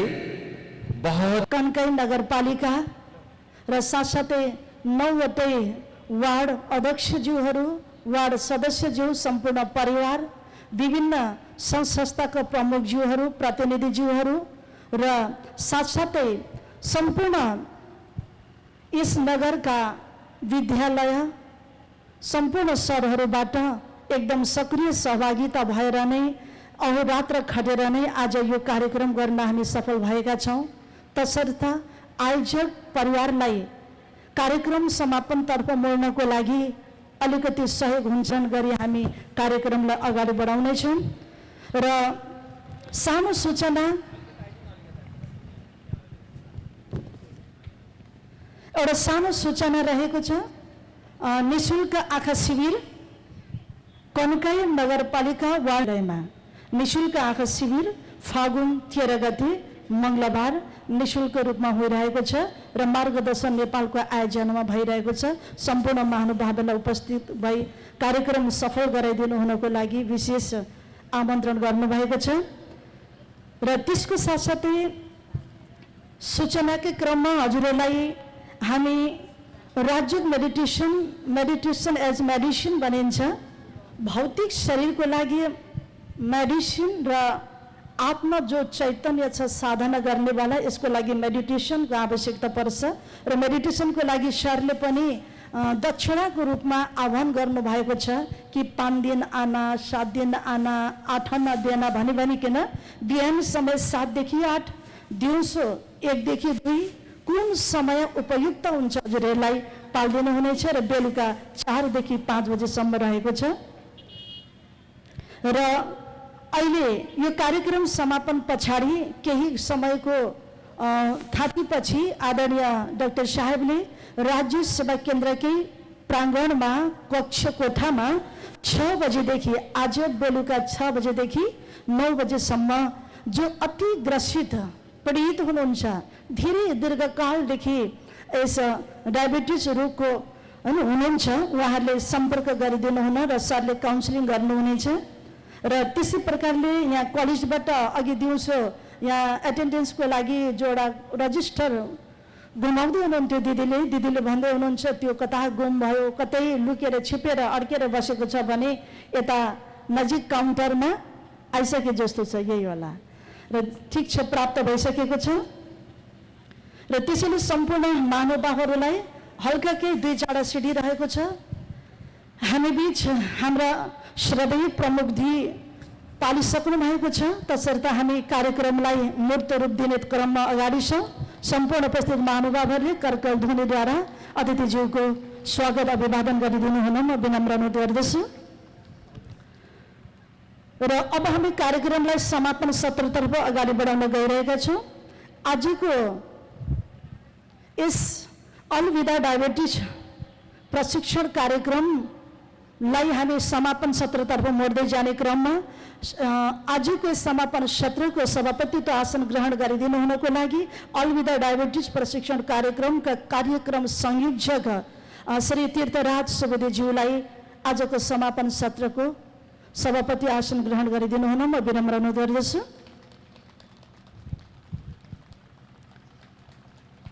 त्यसै गरी यो बृहत कार्यक्रम आयोजना गर्नमा हामीलाई संरक्षक ज्यूको अति नै महान भूमिका यस नगरपालिकाबाट आदरणीय नगर प्रमुखज्यूले हामीलाई धेरै ठुलो साहस र हिम्मत दिनुभयो। नम्बर 4 का अध्यक्ष श्री गोविन्द पौडेलजीलाई संरक्षक आसन ग्रहण गरिदिनु हुनको लागि म विनम्र अनुरोध गर्दछु। प्रमुख अतिथिको आसन ग्रहण गरिदिनु हुनको लागि 1 नम्बर प्रदेश सभा सदस्य माननीय सांसद हीरा कुमार थापाज्यूलाई प्रमुख अतिथिको आसन ग्रहण गरिदिनु हुनको लागि म विनम्र अनुरोध गर्दछु। विशिष्ट अतिथिको आसन ग्रहण गरिदिनु हुन ब्रह्मकुमारी राज्य सेवा केन्द्र 1 नम्बर प्रदेश की मुख्य सञ्चालिका परमादरणीय ममतामयी ब्रह्मकुमारी गीता दिदीज्यूलाई म विनम्र अनुरोध गर्दछु। र मुख्य कार्यक्रमका प्रवक्ता केन्द्रबिन्दु मोटु जसले 2 दिनसम्म अविरल रूपमा हामीलाई आफ्नो ओजस्वी बाणीद्वारा विभिन्न भिडियो क्लिप्सद्वारा हामीलाई 2 दिनसम्म यो प्रशिक्षण दिनको लागि अति व्यस्तताको बावजुद पनि अति टाढो स्थानबाट पाल्नु भई हामीलाई सहयोग गरिदिनु भएकोमा मुख्यालय ब्रह्मकुमारी राजयोग सेवा केन्द्र अथवा प्रजापिता ब्रह्मकुमारेश्वरी विश्वविद्यालय मुख्यालय अवस्थित global hospital research centre mount Abu राजस्थानबाट पाल्नुहुने प्रखर प्रवक्ता डाक्टर श्रीमन्त कुमार शाहज्यूलाई अतिथिको आसन ग्रहण गरिदिनु हुनको लागि म विनम्र अनुरोध गर्दछु। त्यसै गरी ब्रह्मकुमारी राज्य सेवा केन्द्र अथवा प्रजापिता ब्रह्मकुमारेश्वरी विश्वविद्यालयमा सेवारत मुख्यालयमा सेवारत 18 वर्षदेखि सेवारत हुनुहुन्छ आदरणीय ब्रह्मकुमार देवेन्द्र पनेरुज्यूलाई पनि अतिथिको आसन ग्रहण गरिदिनु हुन म विनम्र अनुरोध गर्दछु। र ब्रह्मकुमारी राज्य सेवा केन्द्र सुरुङ्गाकी मुख्य सञ्चालिका आदरणीय ब्रह्मकुमारी पार्वता दिदीज्यूलाई पनि अतिथिको आसन ग्रहण गरिदिनु हुन म विनम्र अनुरोध गर्दछु। र हाम्रो एउटा ठुलो जम्बो टिम नै यस फिल्डमा उत्रिएर आज हामी कार्यक्रम गर्न एकदम सुस्त हुन्थ्यो होला, थोरै टिम भए धेरै भएको कारणले एकदम चुस्त भएर हामीले अगाडि गर्न सफल भयौँ र सम्पूर्ण यस कन्काई नगरपालिका वडा कार्यालय र कन्काई नगरका विभिन्न सङ्घ संस्थानबाट पाल्नुहुने प्रमुखज्यू तथा प्रतिनिधिज्यू जसलाई म कन्टिन्यू वाचन गर्न गइरहेको छु, सम्पूर्ण आयोजक वर्गज्यूहरूले मञ्चमा पाल्नु भई आफ्नो सम्मान जनाइदिनु हुनको लागि म विनम्र अनुरोध गर्दछु। अलविदा डायबिटिज प्रोग्राम जसमा आयोजक परिवार रहनु भएको छ, संरक्षकको रूपमा हाम्रो कन्काई नगरपालिका वार्ड नम्बर 1 को कार्यालय वडाध्यक्ष सबैभन्दा पहिले कन्काई नगरपालिकाको कार्यालय जामुनबाडी झापा मेयर साहब हुनुहुन्छ श्री राजेन्द्र कुमार पोखरेलज्यू र कन्काई नगरपालिका वार्ड नम्बर 1 को कार्यालय वडाध्यक्ष श्री रोशन पोखरेलज्यू, कन्काई नगरपालिका वार्ड नम्बर 2 को कार्यालय वडाध्यक्ष परशुराम गिरिज्यू, कन्काई नगरपालिकाका वार्ड नम्बर 3 का वडाध्यक्ष हुनुहुन्छ श्री रुद्र चिमरियाज्यू, कन्काई नगरपालिका वार्ड नम्बर 4 को कार्यालय वडाध्यक्ष हुनुहुन्छ गोविन्द पौडेलज्यू, कन्काई नगरपालिका वार्ड नम्बर 5 कार्यालयका वडाध्यक्ष हुनुहुन्छ श्री कृष्ण राईज्यू, कन्काई नगरपालिका वडा नम्बर 6 को कार्यालय वडा नम्बर 6 को कार्यालयमा हुनुहुन्छ वडाध्यक्ष श्री लक्ष्मी प्रसाद ओलीज्यू, कन्काई नगरपालिका वडा नम्बर 7 को कार्यालय वडाध्यक्ष लीलाबहादुर कन्दङ्गाज्यू, कन्काई नगरपालिका वडा नम्बर 8 को कार्यालय वडाध्यक्ष प्रेम बहादुर कटुवालज्यू माथि मञ्चमा पाल्नु भई सम्मान जनाइदिनु हुनको लागि म विनम्र अनुरोध गर्दछु।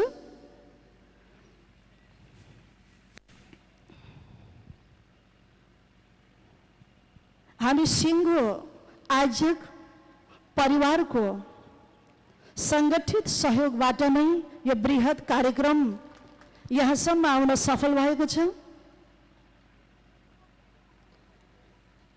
अब कन्काई नगरपालिका वडा नम्बर 9 को कार्यालय वडाध्यक्ष प्रेम प्रसाद राजवंशीज्यू, कन्काई बहुमुखी क्याम्पस कन्काई नगरपालिका क्याम्पस चिफ विकास प्रसाद उप्रेतीज्यू, ब्रह्मकुमारी राज्य सेवा केन्द्र सुरुङ्गा की मुख्य सञ्चालिका बीके पार्वती दिदीज्यू, सिभिल बैंक लिमिटेड सुरुङ्गा शाखा प्रबन्धक प्रकाश नेरोलाज्यू, कन्काई उद्योग वाणिज्य संघ झापा अध्यक्ष त्रिलोचन छिमरियाज्यू, Nepal red cross society Surunga उपशाखाका अध्यक्ष हुनुहुन्छ श्री प्रवीण तिमसिनाज्यू, त्यसै गरी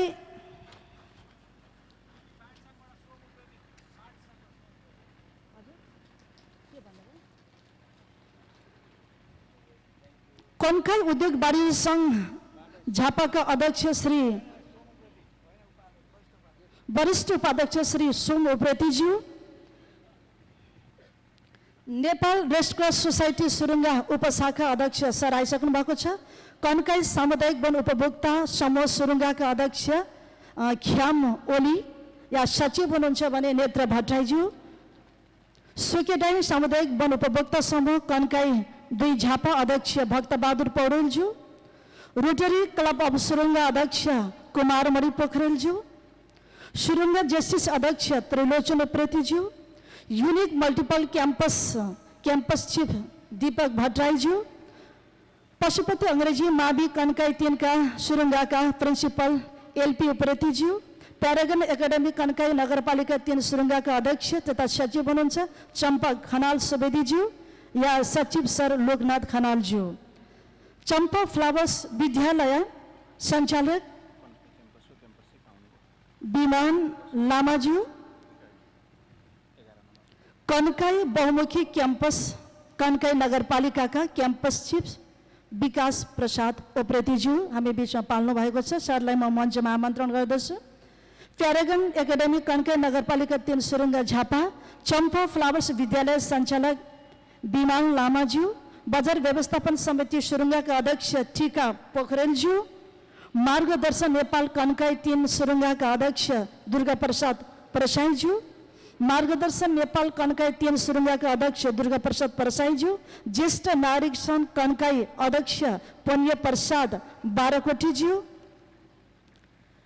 महिला चेम्बर कन्काईका अध्यक्ष खिना माया खतेडाज्यू। महिला एकता वातावरण संरक्षण समूह कन्काई अध्यक्ष मान्ता खरेलज्यू। कन्काई महिला उद्यमी व्यवसाय उपसमिति अध्यक्ष कविता बस्नेतज्यू। पाथिभारा परोपकार संस्था कन्काई 3 सुरुङ्गा झापा प्रतिनिधि रमेश उमगाईज्यू। ग्रामीण विकास सेवा समिति कन्काई 3 नयाँ बस्ती झापा अध्यक्ष दिलीप प्रधानज्यू। पाथिभारा मारवाडी समाज कन्काई 3 का कन्काईका अध्यक्ष हुनुहुन्छ अनिल गोयलज्यू। पाथिभारा मारवाडी समाज कन्काईका अध्यक्ष हुनुहुन्छ अनिल गोयलज्यू। पृथ्वी बचत तथा ऋण सहकारी संस्था कन्काई 3 सुरुङ्गा झापाका अध्यक्ष हुनुहुन्छ कुमारमणि पोखरेलज्यू। शाखा प्रमुख मुक्त कार्कीज्यू। सृजना महिला बहुद्देश्य सहकारी संस्था कनपा 3 अध्यक्ष चम्पा खनाल सुवेदीज्यू। शुभेच्छा बचत तथा ऋण सहकारी संस्था अध्यक्ष श्री बालकृष्ण चेम्जुङज्यू। दुर्गापुर साझा सहकारी संस्था कनपा 7 अध्यक्ष श्री गोपाल प्रसाद उप्रेतीज्यू। कन्काई धार्मिक विकास संस्था कनपा 4 कोटीहुम प्रतिनिधि नरेन्द्र प्रसाद फेयलज्यू। 6 डॉक्टर्स फाउन्डेसन बौद्ध काठमाडौँ अध्यक्ष ग्रीषा रावल थापाज्यू। हाम्रो पाठशाला principal Akhil Kumar कोइरालाज्यू। Happy kids academy Kanpa 3 अध्यक्ष गोपाल प्रसाद सङ्ग्रौलाज्यू। सुरुङ्गा सामुदायिक सिकाइ केन्द्र कन्काई 3 अध्यक्ष राजकुमार कटेलज्यू। कन्काई केवल प्राली सुरुङ्गाका प्रबन्धक नैना बस्नेतज्यू। दिवस पोखरेलज्यू। जीवन विज्ञान प्रतिष्ठान कन्काई अध्यक्ष खेम प्रसाद उप्रेतीज्यू। पतञ्जलि योग नगर समिति कन्काई अध्यक्ष टिका प्रसाद कटेलज्यू। एक्सेल डेभलपमेन्ट ब्याङ्क सुरुङ्गा शाखा प्रबन्धक गोपाल लोहनेज्यू। यसरी आजसम्म हामी 45वटा सङ्घ संस्था यस कन्काई नगरपालिकामा एकीकृत भएर युनिटी इज स्ट्रेन्थ भनेर हामीले स्कुलमा पढेका थियौँ। वास्तवमा यो भव्य कार्यक्रम सफल हुनमा सबैको एकत्रित सहयोगबाट नै सङ्गठित सहयोगबाट नै आज हामी यो स्थानमा पुगेका छौँ। अब हामी कार्यक्रमलाई मूर्त रूप दिन जाने क्रममा निरन्तर अगाडि बढिरहेका छौँ। रुद्राक्षको मालाद्वारा स्वागत अभिवादन गरिदिनु हुनका लागि हामी आयोजक टिमबाटै आदरणीय सरहरूलाई आह्वान गर्छौँ। मञ्चमा विराजित हाम्रा कार्यक्रम संयोजक तथा आजका अध्यक्षज्यू समापन सत्रको श्रद्धेय प्रमुख अतिथिज्यू माननीय सर र विशिष्ट अतिथिज्यू अन्य अतिथिज्यूहरूलाई रुद्राक्षको मालाद्वारा स्वागत अभिवादन गरिदिनु हुनको लागि म आयोजक टिमलाई आह्वान गर्दछु। सर आइदिनु न, प्रेम सर आइदिनुहोस् हजुर। हजुर आयोजक वर्ग हामी सबै परिवार या सरहरूलाई सम्मान गरिदिनु पर्ने हुन्छ। सरहरू आउनुभयो, सरहरू आउनु, सबैजनाले एक एउटा लगाइदिने, हामी सबै परिवार यतिखेर हो। एक एकजना सरले एक एकजना अतिथिलाई छिटो पनि हुनेछ। आयोजक परिवारबाट रुद्राक्षको मालाद्वारा हाम्रा श्रद्धेय अतिथिज्यूहरूलाई स्वागत अभिवादन हुने क्रम चलिरहेको छ। यो एकता हाम्रो सधैँ बलियो रहोस्। हाम्रो यस्तो पवित्र मालाले हामी बीच 45वटा सङ्गठनलाई सधैँ यो माला नचुडिन्जेलसम्म हामीलाई पनि गाँसेर राख्न सफल होस्। उहाँहरूको अतिथिज्यूहरूको पवित्र आशीर्वाद हामीमाथि सदा बर्सिरहोस्। नगर प्रमुखज्यूको सधैँ साथ र हातमा हामी सधैँ बाँचिरहन सकौँ, अगाडि बढिरहन सकौँ, यो हामी वरदान आजको यस पवित्र कार्यक्रममा माग्नेछौँ। यो माला जसरी नचोडिएर नै एउटा शोभा बनेको छ, बीच बीचमा एउटा रतरत फुल छ, यो फुलको प्रतीक हो। अरू फुल लगाइदिएको भए ओइलेर जान्छ, मखमलीको कपडा फुलको रूपमा। त हाम्रो पनि स्वभाव संस्कार मखमली तर नरम भएको खण्डमा एक एक दाना एकमा जोडिएर एकता भएर निरन्तर यो कन्काई नगरपालिकाभित्र अविरल रूपले यस्ता कार्यक्रमहरू सधैँभर गरिरहन सकौँ, यो शुभभावना हामी व्यक्त गर्न चाहन्छौँ।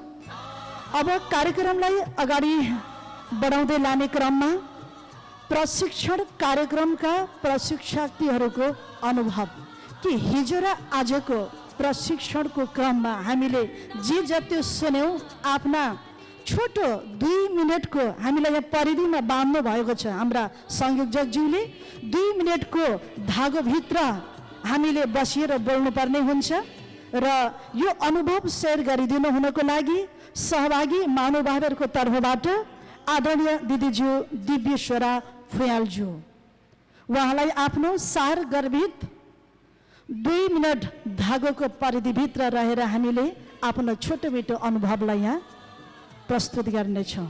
आदरणीय दिदीज्यू दिव्येश्वरा फुयालज्यू।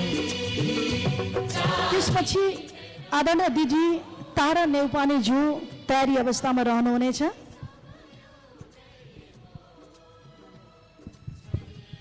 धन्यवाद सञ्चालिका दिदी। आजको यस अलविदा डायबिटिज कार्यक्रमका संयोजक तीर्थराज सुवेदीज्यू, प्रमुख अतिथि यस मञ्चका आकर्षक व्यक्तित्व प्रदेश नम्बर 1 माननीय सांसद हिराकुमार थापाज्यू, हामीलाई यो 2 दिने कार्यक्रममा हामीलाई यहाँ हँसाई नचाई विभिन्न आइटमद्वारा हामीलाई प्रशिक्षण दिनुहुने माउन्ट टापुबाट आउनुहुने डाक्टर साहेबज्यू, यहाँ देशमा आसीन हुने 1 नम्बर वार्डदेखि 9 नम्बर वार्डसम्मका वडा अध्यक्षज्यूहरू र 45 सङ्घ संस्थाबाट आयोजना गर्नुहुने सङ्घ संस्थाका अध्यक्ष साथै कार्य समितिका साथीहरू, यहाँ अगाडि उपस्थित हुनुहुने यस कार्यक्रमलाई भव्य र सभ्य तरिकाले लिइदिनु हुने सम्पूर्ण उपस्थित आमा बुवा दाजुभाइ दिदीबहिनीहरू, अलिकति ब्रह्मा कुमारी यस संस्थालाई आयोजना गर्नुहुने ब्रह्मा कुमारी राज्यका सम्पूर्ण दिदीबहिनीहरूलाई मेरो सर्वप्रथम त ओम शान्ति। अब मलाई अलिकति आजको कार्यक्रम कस्तो रह्यो भन्ने बारेमा बोलिदिनु हुन अनुरोध गर्नुभएकोले र अब अनुभव भएकै कुरा त भन्नुपर्ने भएको हुनाले म पनि अलिकति स्टेजमा आउन आँट गरेँ र मलाई सबभन्दा ठुलो कुरा चाहिँ उहाँबाट आएर हामीलाई एउटा भगवान जस्तो उहाँ एक विषयमा एउटा डायबिटिज मात्रै विषयमा डक्टर गर्नुभएको रहेछ। उहाँ संस्कृतिमा पनि हरेक हिन्दीमा हरेक भाषामा हरेक उसमा डक्टर गर्नुभएको रहेछ, एउटा भगवान जस्तो हामीलाई लाग्यो। म पनि धेरै सङ्घ संस्थाहरूमा बसेको हुनाले उहाँलाई हाम्रो सङ्घ संस्थाको तर्फबाट र यहाँ उपस्थित हुने सम्पूर्ण समूहको तर्फबाट म फेरि पनि नमस्कार गर्दै उहाँलाई धेरै धेरै धन्यवाद दिन चाहन्छु। मैले यहाँ बसेर सुनिरहँदाखेरि मैले मेरा छोरीहरू 2 जना छन्, उनीहरूलाई मैले धेरै मिस गरेँ। किनभने हामी त यो अवस्थामा आइपुग्यौँ। मेरा छोरीहरूले, हाम्रा छोरीहरूले, हाम्रा छोराहरूले लिनुपर्ने ज्ञान रहेछ। म जतिखेर पनि त्यही सोचेँ, खानेकुरादेखि लिएर हरेक कुराहरूमा मैले मेरै छोरीहरूलाई मात्रै, हाम्रै छोरीहरूलाई मात्रै मैले सोचिराखेँ कि यहाँ उपस्थित गराएको भएदेखि कति राम्रो हुने रहेछ भन्ने कुरा। तर जे भए पनि हामीले लिएका गुणहरू, हामी आमा भनेका एउटा समाजको, एउटा गाउँको, राष्ट्रको नै हामी नपढे पनि हामी कुनै विषयमा पनि हामीले डक्टर गरेका छौँ। पढेरै डक्टर गर्नु पर्दैन। हाम्रा नानीहरूलाई कसरी हाम्रो संस्कार, हाम्रो शिक्षा दिनुपर्छ भन्ने कुरामा हामी पनि पूर्ण रूपले ज्ञान जानेका छौँ। त्यसैले गर्दाखेरि म त सर्वप्रथम त उहाँ डाक्टर साहबलाई धेरै धेरै धन्यवाद दिँदै र यो कार्यक्रम साह्रै राम्रो लाग्यो। एकदम भविष्यमा पनि यस्ता कार्यक्रमहरू यहाँ ओम शान्तिद्वारा अथवा कुनै सङ्घ संस्थाद्वाराहरू ल्याएर यहाँ गराइयोस् भन्दै र उहाँहरू सबैलाई धन्यवाद दिँदै म यहाँबाट बिदा हुन्छु। हवस् त, नमस्कार, ओम शान्ति।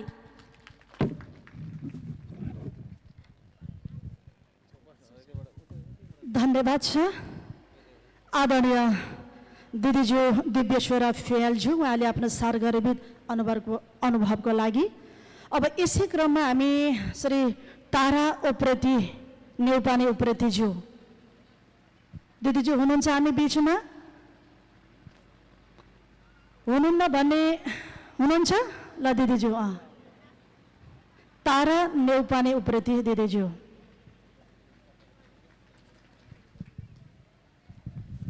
त्यसपछि हजुरले हाम्रो पुरुष दाजुभाइहरूको तर्फबाट बर्मलाल शर्माज्यू तयारी अवस्थामा रहनुहुनेछ। सम्मानित मञ्चमा उपस्थित हुने आदरणीय, मैले मान्नुपर्ने सबैजनालाई ओम शान्ति। उपस्थित माता पिता दाजुभाइ दिदीबहिनीहरूमा ओम शान्ति। मभन्दा अगाडिको साथीले सबै कुरा भनिसक्नुभयो, त सकारात्मक सोचको म सानो एउटा उदाहरण दिन चाहन्छु। आजभन्दा 6-7 वर्ष अगाडि म एउटा सामान्य बिराममा निकै लाग्यो आदरणीय डाक्टर। उहाँले 2 दिनको शिक्षामा मैले अहिले 7 वर्षदेखि खाना पकाएर 52 वर्ष उमेरमा म एकदमै केही नजानेको बामे सरेको जस्तो बच्चा जस्तोलाई आज उहाँले एउटा शिक्षा दिनुभयो। जुन कुरा आज 2 दिनको शिक्षाले पायौँ, यो कुरा हामीले हरेक माता पिताले हरेक घरमा हामीले यो उहाँले सिकाएको ज्ञान अनुसार हामीले पकाएर खाने हो, सन्तुलित आहार गर्ने हो, सकारात्मक सोच गर्ने हो, पोजिटिभ तरिकाले हामी अगाडि बढ्ने हो भने सायद हामी कुनै पनि घरमा अँध्यारोको अनुहार लगाएर बस्नु पक्कै पनि पर्ने छैन। त्यसैले एक दिनमा 1 घन्टा हामीले आफ्नो जीवनलाई दिउँ। हामी जहिले पनि सकारात्मक तरिकाले सोचौँ। आजको विज्ञान भनेको, आजको समय भनेको, आजको जुन तरिकाले हामीले जिउने तरिका गुरुले दिनुभएको छ, डाक्टर साहब दिनुभएको छ, त्यो हामीले हाम्रो जीवनभरि लागेर अगाडि बढ्ने हो भने हामीलाई दबाईको आवश्यकता छैन। हिजोको जोइन्ट फ्यामिली छैन, आज हामी एक्लै बाँच्नुपर्छ। एक्लै बाँच्नको लागि हामीले पाखुराको लागि हामीले सङ्कल्प गर्नुपर्छ। ध्यान त्यस्तो चिज हो, खानपिन त्यस्तो चिज हो, जिब्रोको लागि मात्रै नभएर बाँच्नको लागि खाने हो। अब हामीले भन्ने जुन कुरा सिकाउनु भयो, जुन कुरा दिनुभयो, यो कुरा मैले सकेसम्म म बाँचुन्जेल मैले एउटा योग साधना गरिरहेको छु। आउने मेरा चेला चेलीलाई मैले मान्नुपर्ने माता पितालाई यसरी नै ज्ञान दिनेछु र गुरुलाई डाक्टर साहबलाई सधैँभरि यस्तै तरिकाले ज्ञान गुण बाँड्दै जानुहुनेछ र हामीलाई सदैव सकारात्मक बाटो लाग्नुहुनेछ भन्ने कुरालाई म यहीँ विसर्जन गर्दै मेरो 2 शब्द यहीँ टुङ्ग्याउँछु। ओम शान्ति। कार्यक्रम सञ्चालक दिदीज्यू, आजको यस अल विदा डायबिटिज कार्यक्रमका समापन समारोहका अध्यक्ष महोदय, मञ्चमा आसीन प्रमुख अतिथि लगायत सम्पूर्ण वडाध्यक्षज्यूहरू र ब्रह्मकुमारी राजयोगका प्रतिनिधिज्यूहरू, आजको यस व्यस्त समाजमा अब समाज सुधार्ने विभिन्न प्रयासका बावजुद अब राजयोग सेवा केन्द्रले जुन एउटा समाजलाई सुधार्न थोरै भए पनि मद्दत मिलोस् भनेर एउटा यो कार्यक्रमको आयोजना गर्यो। यो आफैमा एकदमै सराहनीय छ। विगत केही समय सायद 2 वर्ष 3 वर्ष अगाडि कति हो, यही संस्थाले एउटा यो झापा रोडमा राजु घलेको नेतृत्वमा एउटा यस्तै कार्यक्रम गरेको थियो। त्यसमा पनि सहभागी हुने अवसर पाइएको थियो। अब यो कार्यक्रममा सहभागी हुन पाउँदा म आफैलाई गर्व महसुस गरिरहेको छु। अब यो कार्यक्रमका प्रमुख प्रशिक्षक जुन डाक्टर साहब यहाँ प्रस्तुत हुनु भएको छ, उहाँ चाहिँ भौतिक रूपले डाक्टरको उपाधि हासिल गरे पनि आध्यात्मिक रूपले चाहिँ धेरै भरिएको व्यक्तित्वको रूपमा मैले महसुस गरेको छु। आउँदा दिनमा पनि फेरि उहाँलाई सुरुङ्गाको चाहिँ स्मरण आइरहोस् र फेरि पनि सुरुङ्गा जान पाऊँ भन्ने उहाँलाई जुरोस् भन्ने कामना पनि गर्न चाहन्छु। अब यहाँ अघि मैले लिस्ट सुने, आयोजक परिवारमा निकै लामो लिस्ट थियो, तर यो आयोजक परिवारले चाहिँ कता अलि पूर्णता रूपमा सक्रिय नभएको हो कि अब व्यवस्थापन चाहिँ निकै ठुलो गरियो, तर अब यो आदि ठाउँ चाहिँ लगभग खाली नै रह्यो। मैले पनि सुन्न चाहिँ यही क्याम्पसमा एक दिन कार्यक्रममा म व्यक्तिगत कामले यहाँ आउँदाखेरि यो टाङ्दै गरेको देखिरहेको थिएँ। के हो भन्दाखेरि क्याम्पस आएको बेलामा चाहिँ यो यस्तो भन्ने थाहा पाएर म आएको हो। म यहीँ नजिकको